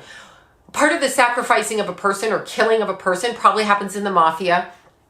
All of those things is that they attach the energy of that person leaving here, because sometimes, just look at it this way, let's say you die in an accident suddenly or you're murdered or whatever, you're going to be sad. You have kids, you have a home, you have a family. as far as I know, we only can remember this right now. And when you step out, you're like, oh my God, my family, my kids, my mother, you know, my sister, my babies. That's what most of us would be thinking. And so that sense of like, oh my God, I just died. And the expression energy-wise that they would feel, that's when they come in and they try to take it. So what they're doing is they are keeping slaves on this side, such as Cassie, okay? So she was basically a slave because she was trafficked. They're keeping slaves over here and when they cross out of their physical bodies. That has more to do with the musicians that dies. The musicians that die of these overdoses or accidents or murder or whatever the hell happens. It has more to do with that. They capture that energy and therefore they can use that essence to go over here and keep doing what they're doing. It's weird. It's a thing we don't even understand. I don't think that we're even supposed to see that, but the frequency is moving sideways, so we are being shown that. I want to say Offset again. I don't think he's dead, but I want to say Offset. I just kept hearing that. So there's a connection there too. I don't know what it is. Notice how she said that. I don't know if he's dead yet. May know something and he may say something, or somebody connected to him may know something. I don't know. There is a connection there. Anyway, there's a definite connection there. Watch for March of 2024, March, April, Easter time frame, Easter, Lamb. And what happened? Remember she said that. Watch for March time frame, right? Literally around the March time frame, Diddy got the raids. March time frame happened and the raid happened. What date was it exactly?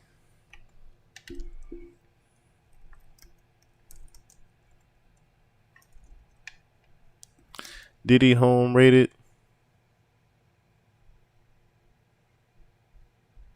Let me see.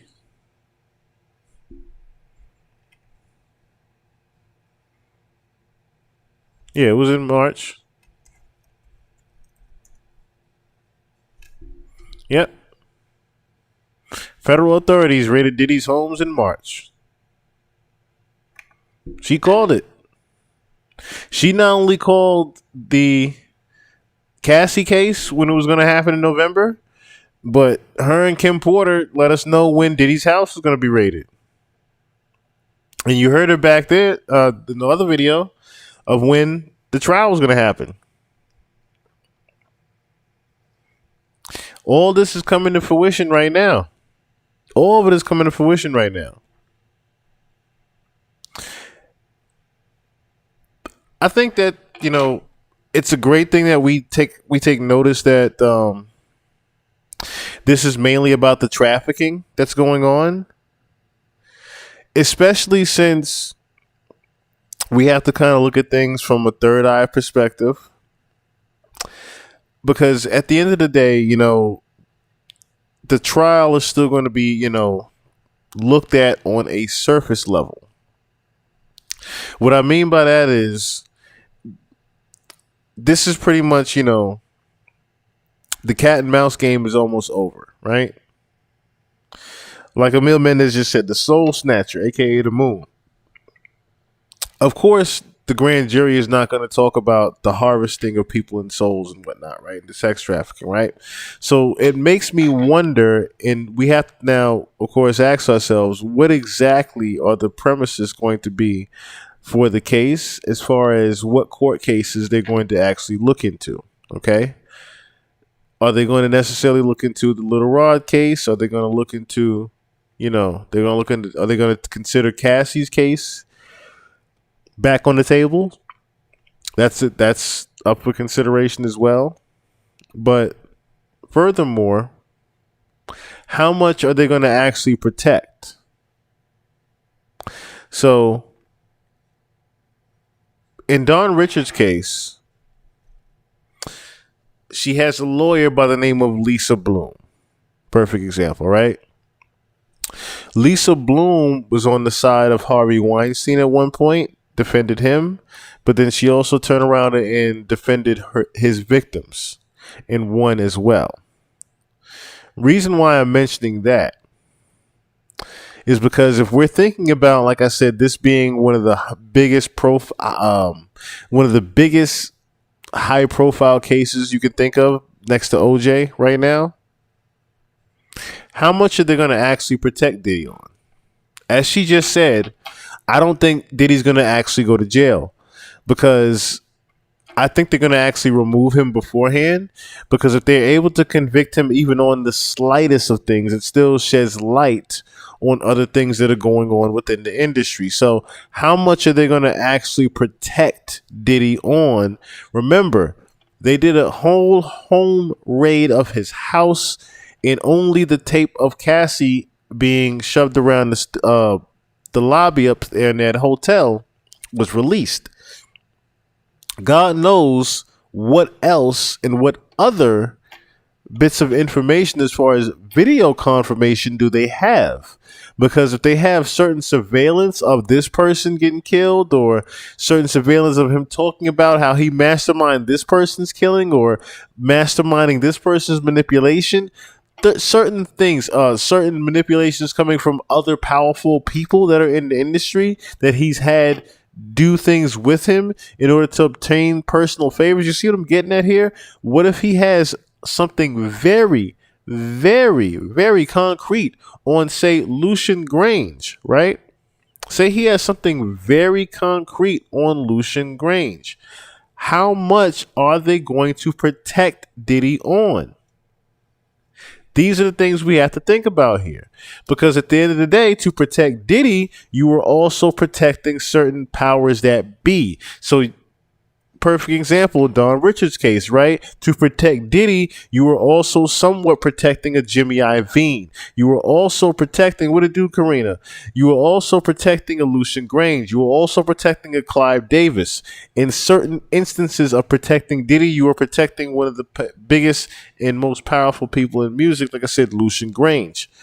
If they are trying to protect certain people with certain things that are going to be in this case, if we're talking about the trafficking, right?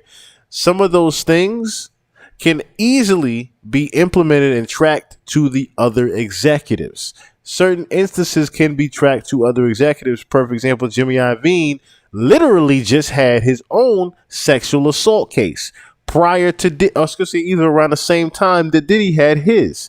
So to take the heat, if you notice, to take the heat off Jimmy Iovine's sexual assault case, we got what? We got Diddy's sexual assault case. Then we got sexual assault case 2, 3, 4, 5, 6, 7, 5. We went down the line. He has pretty much a whole top 10 at this point of lawsuits that Diddy can go through. But a lot of it was also, if you notice, to take the heat off of Jimmy Iovine's sexual assault case. Now, notice there was this whole thing about, oh, they're just doing it right now because they want to catch that date that was in New York. Remember that whole thing about, oh, the date for New York to file a sexual lawsuit? Yeah, even if it's past the statute of limitations, they pretty much gave the right to do that. I think it was up to like February, something like that, February 30th or some shit like that. But a lot of people pretty much went and filed what they needed to file just to get that shit off their chest, as well as just get a load off of the mind. And because you can't, if it did happen, of course, you can't take that scenario back. That's something you got to go to the grave with, as far as you're being just depressed and overall thinking about something like that happening to you. But they gave people the right to actually speak up, and a lot of people actually spoke up as far as situations that they had in the past with Diddy. Thus, we got the Aaron Hall situation, we got the Harvey Pierre situation, then we have 10 other situations where Diddy's pretty much promising people for money and power, and he's actually not even delivering on that. He pretty much just want the sexual favors and to make you some sort of fucking sex slave around you and just keep you around and not even pay you like that. That type of shit is what results in you looking at, wait, this is some type of sex trafficking going on, because this person isn't getting paid. He's pretty much just getting paid in alcoholic beverages to pretty much get fucked up and intoxicated to the point he doesn't even remember it and have some type of sexual favor done on him. And then you pretty much just put them to the wayside when they realize that they're not even getting the money and the power that you promised them. They're just getting bullshit after bullshit excuse of why they just need to be around you. And those people that just need to be around you end up being like a Farnsworth Bentley. Because now that he's going to court, mark my words, if he's going to court now we know and can confirm that Farnsworth Bentley is going to be on the witness stand. And I mean, he's going to be on the stand fast. He might even be fucking first. Because they might be looking to home run, hit it out the park as quick as possible. Say, you know what? We ain't going to get this shit chance a week. We going to hit him where it hurts with the main surprise stuff. They already have star witnesses. The grand jury already has star witnesses. What that just tells me is there are a lot of people that want to say something that they have been wanting to say for the longest.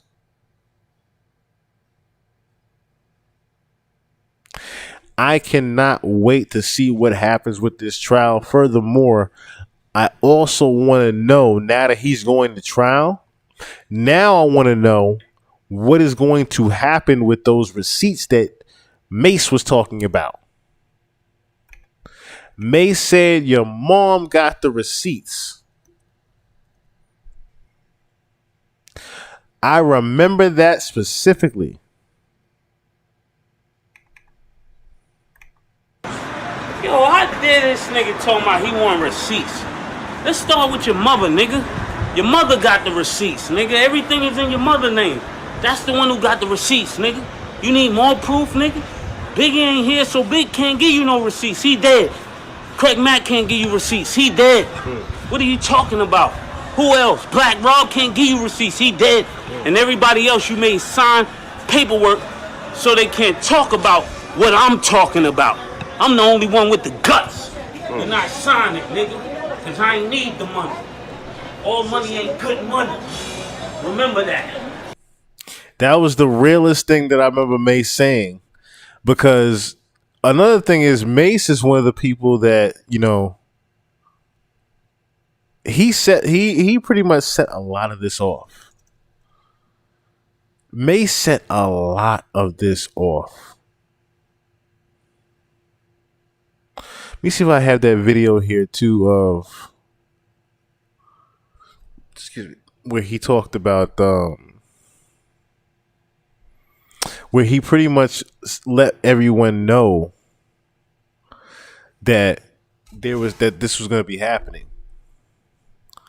Because I mentioned it on the pod. I showed it in if you guys remember, I showed it actually in the Ghost of Bad Boy episode with Mace, in which Mace pretty much let people know, like, yo, shit is gonna be going down with Diddy, and I don't want you all to be surprised about it.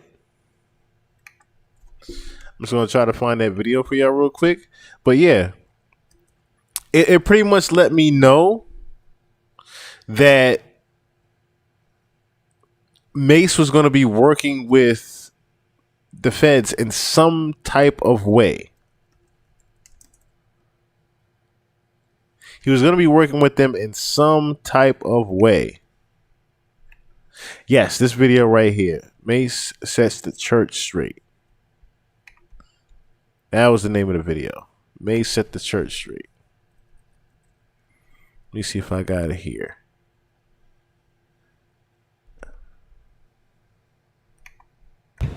My name is Mace. I wanted to talk to you guys for a moment. Is it okay if we have a conversation today? In fact, let me take my reading glasses and put those. Hi, Auntie. These are more cool. This is more for business like we need to handle today, okay? So today, I wanted to talk to you. I know yesterday you probably felt a certain way about the way I communicated, but I'm very unapologetic about the way I communicated because I know what I said was right. Maybe you didn't like the way I said it, but I know what I said was right. And I want to tell you why, you know. If the devil can use him aggressively, then I want you to know God could use me aggressively. I want you to also know you may not like my delivery. You might say, well, listen here, why did you say it that way? I cannot speak to people outside of the church the way I speak to people inside the church. I got to know my audience. Isn't that what you would say if you're talking to a people? The first thing you got to know is your audience. And I also want you to know that the thing that's really stirring up so much confusion is because for years, these guys have organized a mass organized effort to slander my name behind the scenes. So every time I say something, you're just seeing my part because their part is behind the scene. But I want you to know I'm up for it. I'm up for it. I'm anointed for it. I'm anointed to dethrone evil. I want you to know that. So don't be worried for me. If anything, pray for me. Pray for the things that you don't understand, because I know there's a big misunderstanding between you.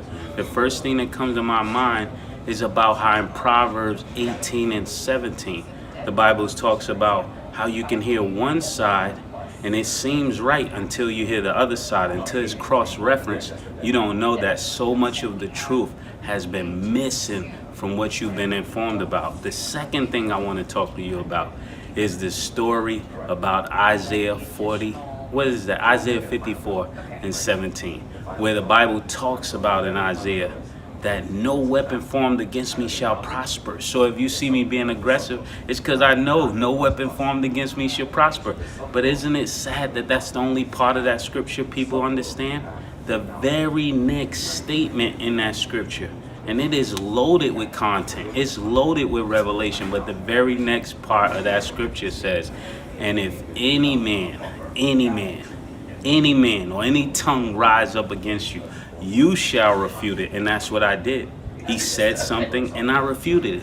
I pulled it down because I knew it wasn't the truth. And I dealt with him as aggressively as he has chosen to deal with me.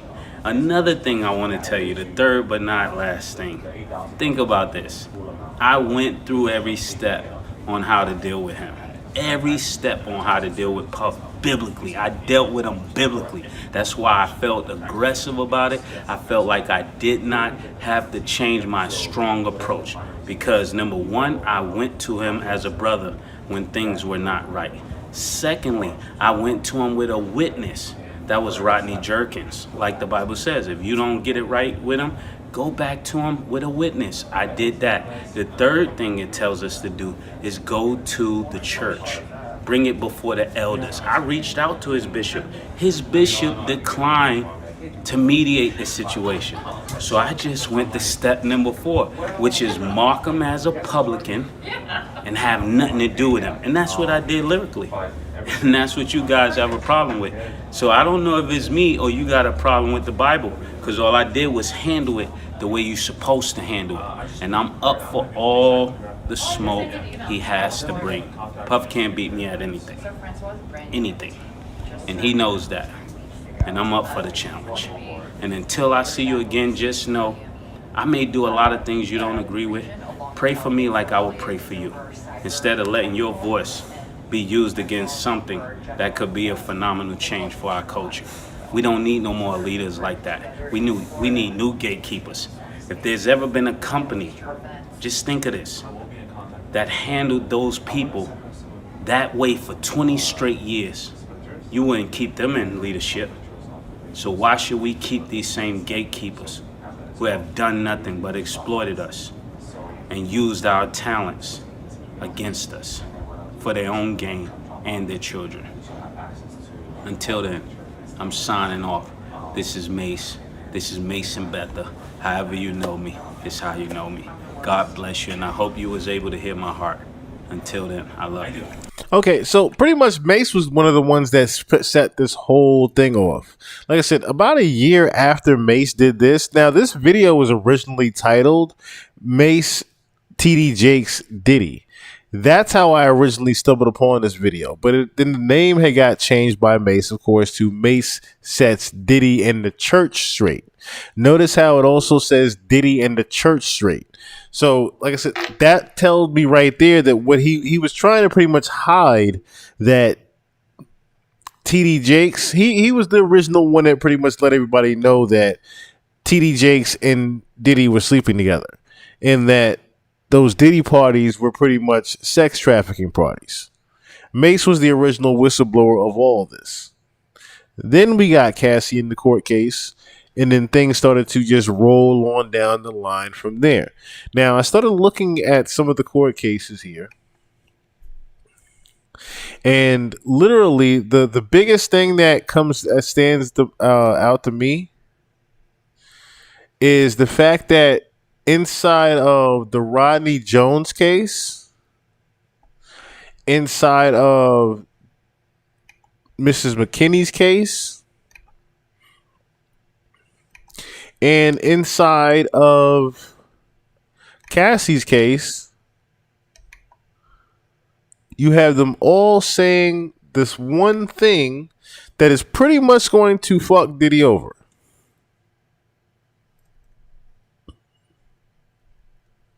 That is the RICO charge.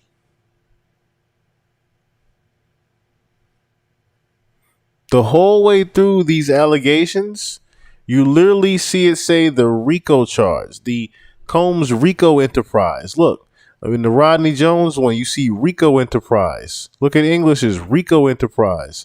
If you're talking about Richards talked about it in the very beginning of it. It's a RICO Enterprise. Then you hear the lawsuit from Miss McKinney. You hear that word again, RICO Enterprise. That is going to be the biggest thing that is going to kick Diddy like a mule in the ass. Is the fact that they literally have that same exact accusation and allegation through all of his court cases. And then you have the actual proof to back up that there is some type of RICO happening here. A RICO organization is happening here, to where you pretty much are putting power and giving all this power in front of all these other people, and you do some of the most nastiest shit known to man in front of a lot of these people, and you're just allowed to do that shit and be given more money and more money to do more and more bullshit to people. Yeah. If that is proven, sir, if that is proven, you just have to understand that it would be very, very easy to convict you if every last one of your court cases not only says RICO, but that, all of them talking about the children.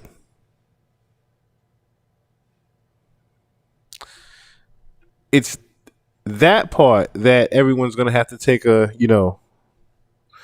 step back almost and say, okay, I need to see where I stand on this. Because like I said before, you still have to think about who Diddy is going to, or should I say, you still have to think about with this particular case, if they're going to be protecting someone. With Lucian Grange, Jimmy Iovine, amongst a few that are within these court cases, you have to keep in mind who they are still going to try to protect while they are silencing and removing Diddy. With this being a RICO Enterprise accusation in here, and allegations, I should say, being thrown around, and that a certain defendants' names keep being thrown around, that's why I understand where Sloan is saying, I don't think that Diddy is going to be around to pretty much longer to have to even go to jail. I don't think he might go to jail at all. I think it might be a situation to where, they remove him beforehand. Some type of suicide happens to where Diddy gets removed beforehand. Something along that nature. But I seriously doubt that they're going to let him or anybody else go to jail, because it starts to lead into other rabbit holes. It starts to give a lot of other confirmations if something was to happen to him.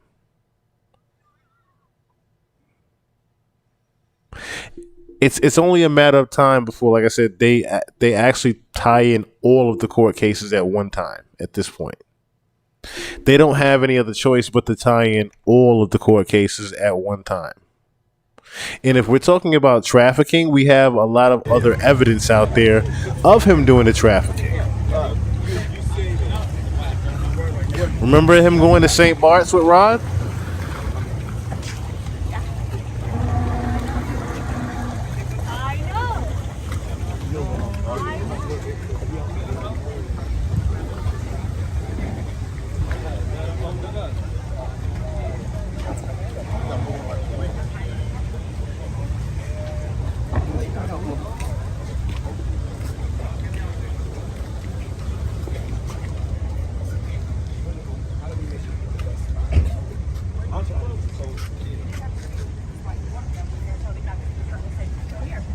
Now, what you're saying here is pretty much okay. So this is Karina. What was her name? Karina something. It was in the court case for Little Rod. What was her name? That chief of staff lady. I'm gonna find her name right now. Can we go to Christina Coram? That's what it was. Christina Coram, the chief of staff, sitting right there next to him, getting off the boat with Diddy. Okay, so Miss Christina Coram, of course, another one with some Tusi with her. Christina Coram, as Little Rod said in the court case, pretty much was, one of the handlers as well. Not handlers, was one of the main people. Yes, okay, you can't say handler. She was one of the main people that, let a lot of things go on that weren't supposed to. Perfect example, when he had to make beats in the same room that Diddy was taking a shower in, and Christina pretty much made him sit there. Yeah, that's this nasty bitch here. She's the same person that was sitting next to Diddy when he found out the news about his home being raided. She was the one sitting next to him. That's Christina Coram.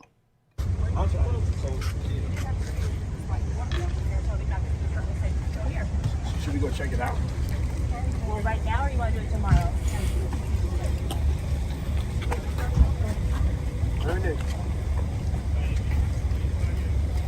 That's French Montana in the pink walking by. Well, right now, or you want to do it tomorrow? So what we're actually watching here is the St. Barts footage to where Little Rod, French Montana, and Diddy were pretty much, this is actually from the court case. This is actually a time in the court case to where some things were going on in St. Barts.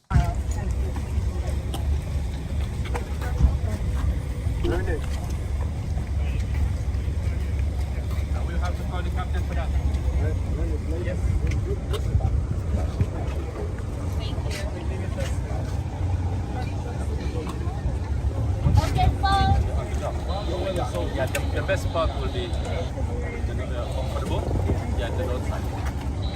Because you will have the body on your starboard side, and there will be boat on the port side, if the water is there. Because the boat is too big for me to put you on the port on the south side of the dock. Yeah, but on the other side, and then you put the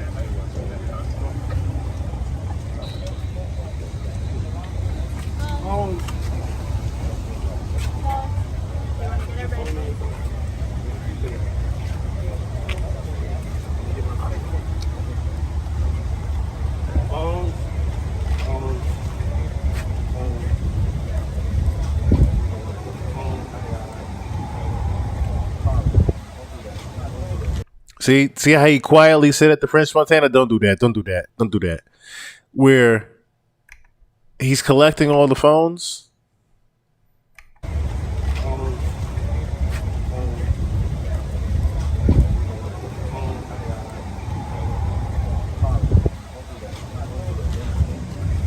And notice how the camera had to go away when French refused to give Diddy his phone.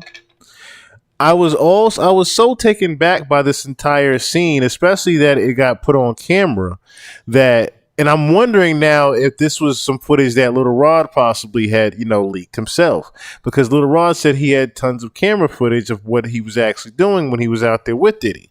So I wonder if this is one of those things that just got leaked prior to the actual court case of him going to St. Bart's with Diddy and French Montana, like I said, as described in the court case.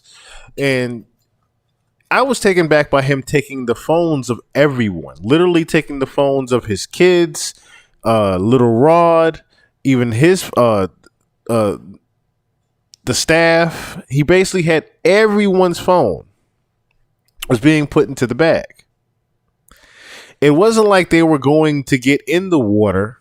They were coming out of the water, and wherever they were going, their phones were being confiscated, as if they weren't allowed to even show where they were even going, or Diddy didn't trust them to, even keep their phones out for that matter.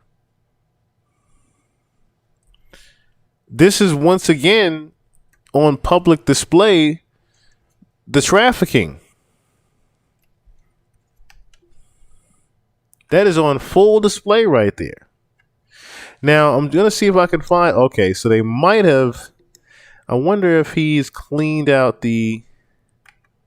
Yeah, so pretty much, dear Cordell, I sit here and glad. Okay, so he's pretty much. He's even got a GoFundMe up here with just 4 posts. He's pretty much cleared out a lot of his Instagram. I'm noticing. Because there was 2 different. I wonder if he's got both the Instagrams up here. Yeah, he's got both the Instagrams up, but I think both of them are actually. Let me see. I'm trying to find. Okay, let's see if this one still has it. The video with him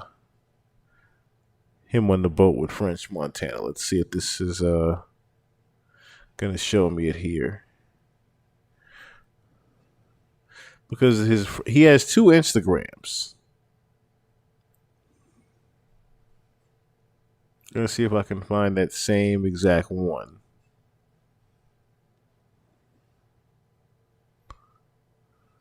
Oh, so he's pretty much okay. So that would explain why he has leaked this footage out. That would explain it because he's pretty much wiped his Instagram clean.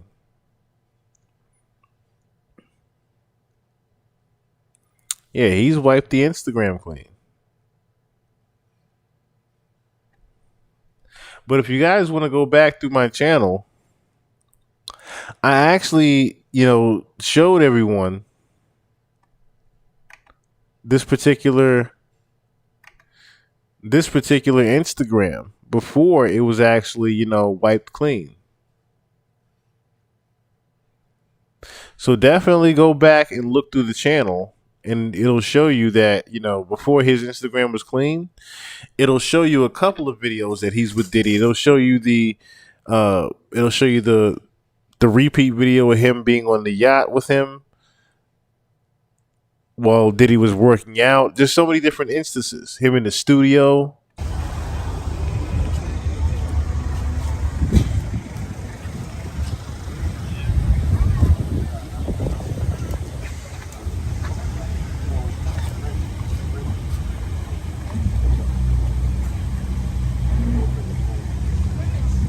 Got everybody's phone now? Got everybody's phone. Got the boy's phone? Huh? Yeah. Where the boys at? Hi. Hello. How are you? Merry Christmas. And there's Rod. Excuse me, I need the phones, guys. I need your phones. Got everybody's phone. Got the boy's Love. Yeah. Where the boys at? Hello. Okay, and there's little Rod right there. How are you? Merry Christmas.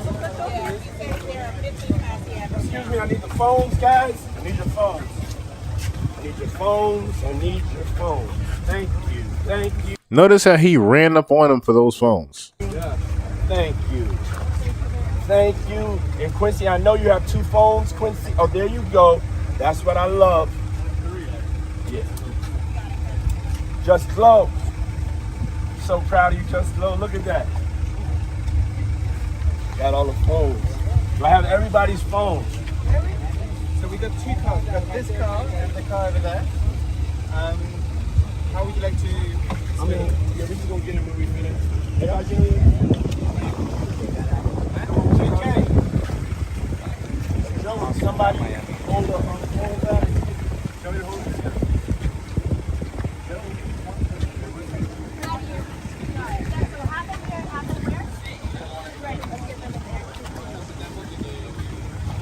Like I said, very awkward to me that everybody, including French Montana's phone, was taken here. Because now, like I said, I wanted to know where exactly they were going, that they weren't even allowed to show where they were. That was interesting to me. That he literally said, hey, phones. I need everybody's phone. Right now, Quincy, I know you got 2 phones. Somebody, again, evidence in living color of trafficking going on. Because, like I said, Little Rod was there with him. Something was definitely up with that. Something was definitely up with that. And for Little Rod to have his Instagram wiped clean, it just further tells me that, you know, a lot of this, a lot of what the grand jury is pretty much going to be, you know, coming forth with is pretty much going to have a lot to do with his court case. But like I said, I don't think it's just his court case that they're going to be bringing up. I also think that they're going to be, you know, I think there's going to be multiple things. That's what I'm wondering now, because he's been charged with one or two things, but I think he's going to be charged at the end of the day with multiple different allegations. I don't think he's going to be, you know, hit with just one. Especially since there's now new evidence of him with it being involved in the Tupac murder. I don't think this is going to be, it's one of those good luck trying to not prove that this wasn't you type of things. Then you have so many other, so many other, you know, things are just coming back to haunt him. So many things are coming back to just haunt him in general. I don't think we're done with the karma of Diddy. Remember, just 2-3 days ago, he got hit with $100 million. Just right there, $100 million. Couldn't sell the house off to even get your lawyer fees up. Hell, you ain't even have time to write the check to the dude for the $100 million.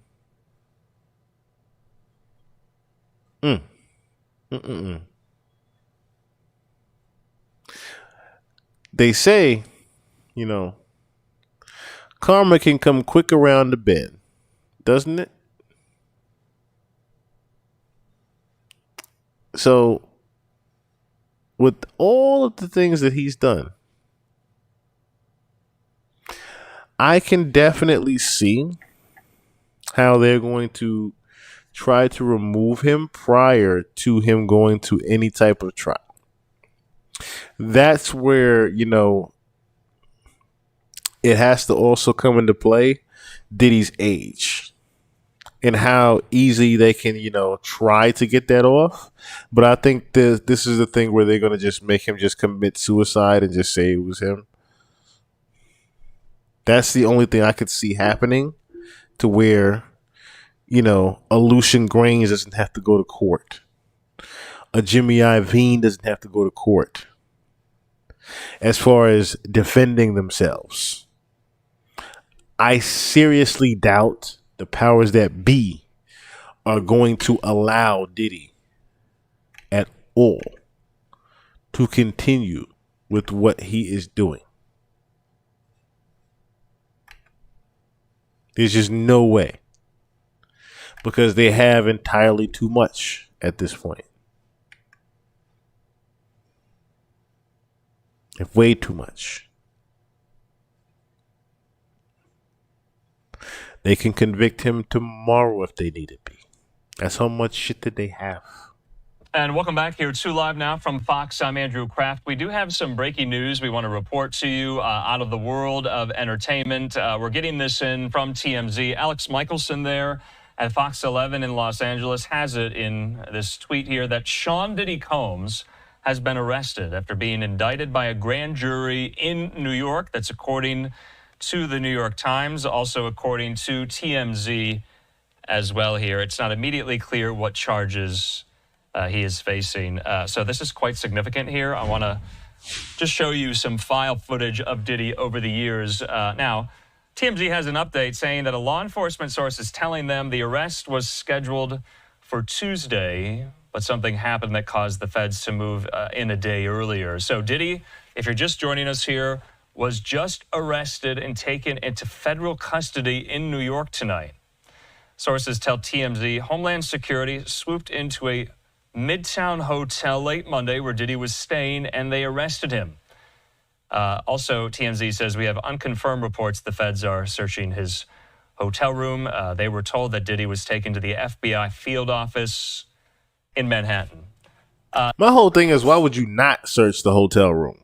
If you didn't search the home with the, you know, Homeland Security raid, why would you not fucking touch the hotel room? I'm just saying. So you will remember that earlier this year, You remember these scenes over his homes in both Miami and there, as well in Beverly Hills, where those search warrants were issued and those searches of his properties were given, and they were executed there at his homes as part of these ongoing criminal investigations into alleged sex trafficking. Now, at the time, it was very unclear what the search warrants referred to there at the time.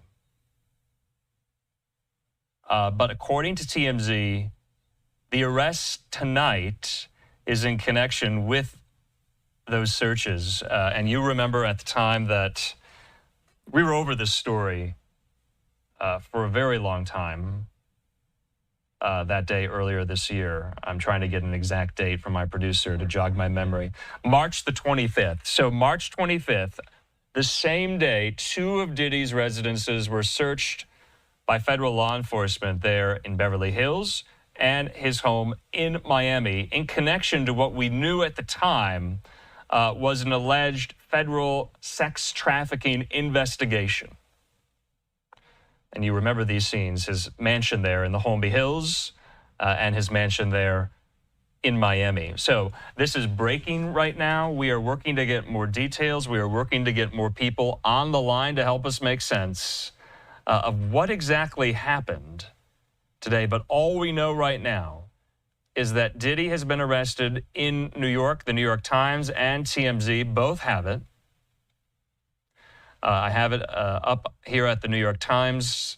They say this, I'm reading from their piece, that Sean Combs, the music mogul whose career has been upended by sexual assault lawsuits in a federal investigation, was arrested in Manhattan on Monday evening after a grand jury indicted him.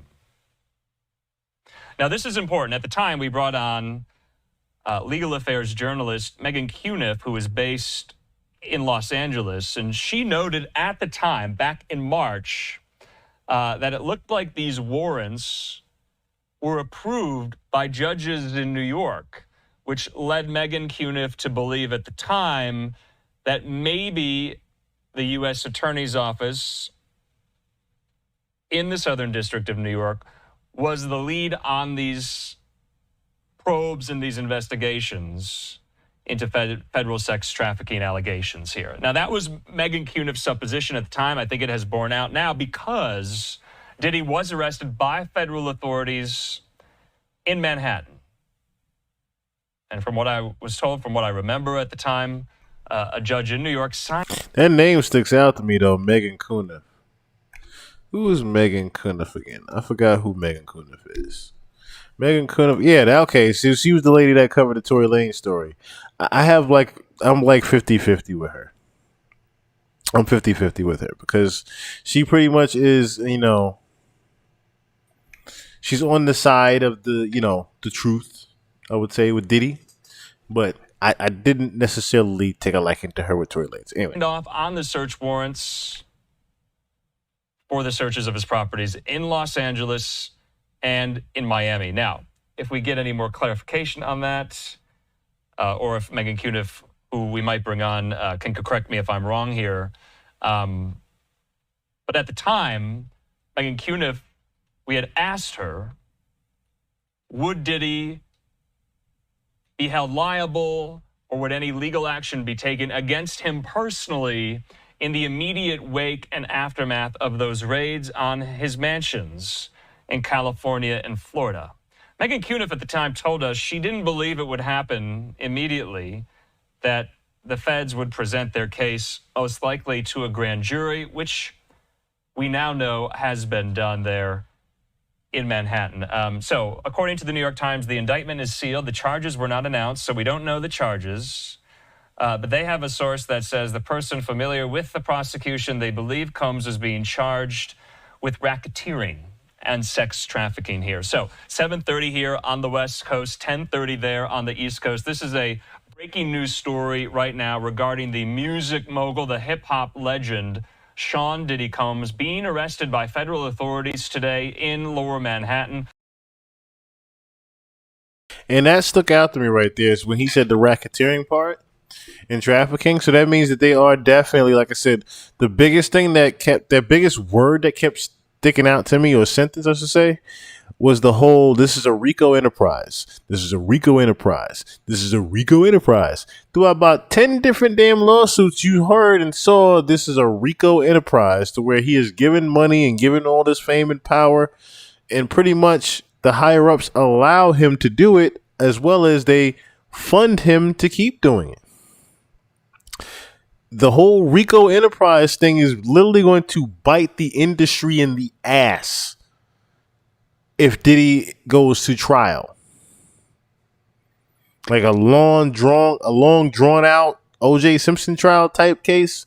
That happens and everybody got to come to the stand, including Lucian, Jimmy Iovine, and God, L.A. Reid, all of them, Clive Davis. Imagine all of them having to be in court. I agree with Kendrick. It's time to watch the party die. All of them. All of them. Time to watch the party die. I get that. I get it now.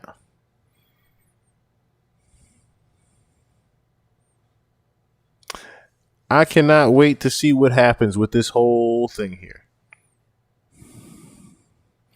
I cannot wait to see what happens with this entire thing. Because at the end of the day, right? At the end of the day, there's more than one case. There's more than one scenario here that he has to also go to court for, right? So think about this, right? It's not just the sex trafficking. It's not just the racketeering, the RICO Enterprise. Because if we're talking about that, right? And we're talking about a RICO Enterprise, it's going to be, longer than YSL. This is going to be way longer than YSL. And that's why I think that they're going to kill him before he even goes to jail. Something's going to happen to him way beforehand. Because ain't no way they're going to let him take this. They're going to let him go to court with all of these big names attached to him. That's the whole thing. Diddy can't go to court or go to jail with all these names attached to him, because if Diddy was to be convicted, that's the whole thing. If Diddy was to somehow be convicted, that means the rest of them get convicted. If there's any type of judgment to the plaintiff, get read. You now have Lucian Grainge, Clyde Davis, L.A. Reid, Jimmy Iovine. You now have all of them with what? Raid stamped. You get that feds have seized your equipment shit and all that. You get that ban lift from you. Knows way too much, Emil. Knows way too much.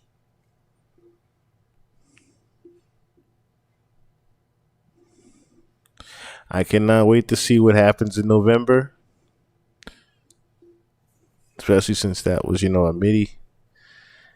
It was just mid-March. Mid-March when the raids happened.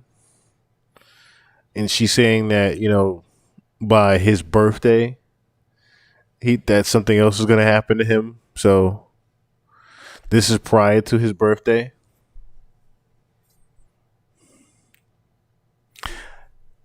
The diddler has finally been caught. He's finally been caught. But I don't think they're going to allow him to speak. I do not think they're going to allow him to speak. This was impromptu. Once again, thank you to Fury B for throwing up the bat signal. God knows I'm dead tired right now.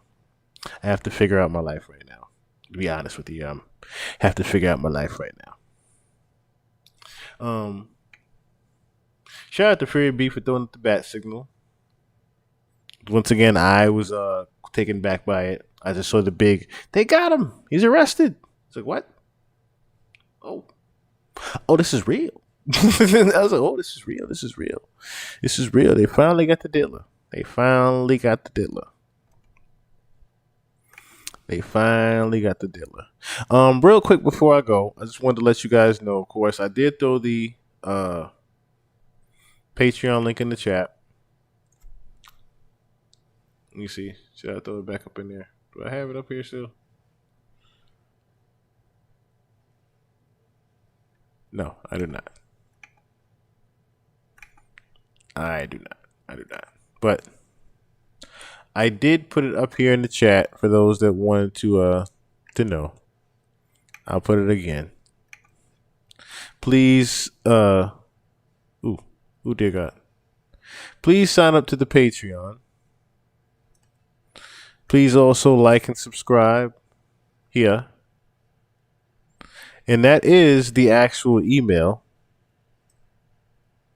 That is the actual email you guys can go to and ask me some questions, or you guys can, definitely Jay Porter, what it do? They can't let him speak because he definitely gonna snitch if he has to testify. Exactly.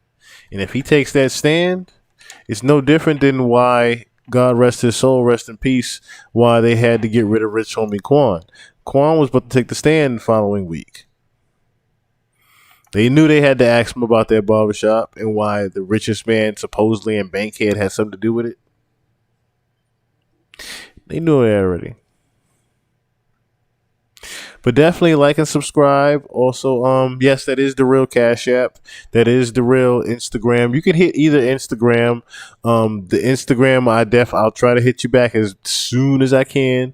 Sometimes during the week, work weekdays, it gets a little hectic for me, so I try to respond to you guys when I can. As far as that goes, you see, I respond in the comments as much as I can with YouTube as well. And that is the real email. Like I said, if you guys want to ask any questions, if you have any at all, if you have something you want to send me, a topic you want to talk about, things like that, don't hesitate to use the email. Don't hesitate to use the email or DMs, whatever floats your boat, But yes, that is the real Cash App up there. That is the real email up there. That is the real Instagram up there. So if you guys do have any questions or inquiries, please don't hesitate to hit a brother. Okay? Because I love all of you. I think each and every one of you as my family here, my new family here, with this chat, it's definitely a blessing. I can't say enough that I started off, talking to myself. I started off on Twitch talking to myself for 2 or 3 hours, and there was this one viewer that would show up in the corner of the screen, and I would try to entertain that one viewer for 2 to 3 hours. So to see even 58 people in here, it warms my heart to beyond measures. To only one Zane, thank you so much for always being in here. Fury B for always being in here. Lyricist, Tazi, J Porter, Amila Mendez, What Had Happened blog. Thank you so much, sis, for also being a part of our Pop Smoke video that we did. Giving us the insight you gave us with Brooklyn and letting us know what's going on with that as well. Who else is in here? Karina, D. Marley. Trying to make sure I don't forget anybody, of course. New Eyes. New Eyes. You've been here from the beginning. You and Fury B been here from day. We are my day ones. I will say that. Y'all are my day ones. You and New Eyes. Melanated Muslim. Once again, I think Melanated Muslim. He took a good night. He said good night earlier on. But everybody, welcome Melanated Muslim. He's definitely new. I see Life is Life. Subscribed to the channel recently. I'm trying to get everybody here. D Melee, The Mind Eye, Hippie Television. Trying to make sure I make sure I get a nappy image up in here. Boom is my name. I didn't shout you out. I'm so sorry. Boom is my name. God bless to you as well. Straight from DC. I noticed you started being up in here recently as well. Dwayne Murphy, shout out to you. D, thank you. The lovely D. She's always in here as well. I didn't see Juju. I don't know if Juju popped in here. Juju and Maddie popped in here. I saw Madman pop in here. I did say the Mind's Eye. I'm just trying to get everybody as much as I can. Okay, the mine's yes, I did get Madman 90. Shout out to Madman 90. Glenn, that's what I was forgetting. Glenn, thank you so much, Glenn, for tuning in, as well as signing up to the Patreon. Thank you all for signing up to the Patreon as well. Yes, this is going to be posted on Patreon as well. I do have another live drop that I had in the tuck that will be going out, if not early this morning. You'll probably see it pop up early Wednesday morning, if anything. But I do have another one in the tuck. I was actually going to you'll actually just see it. You'll actually just see it. The members will see it. the members will see it. I say that. It's a surprise for you guys. But yeah. Shout out to everybody once again for tuning in. I love and appreciate you all. None of this is possible without you guys. For real, for real.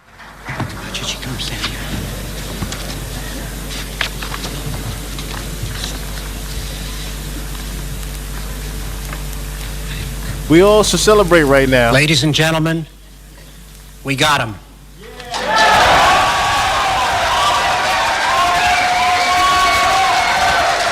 They got the diddle.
What it is you really do.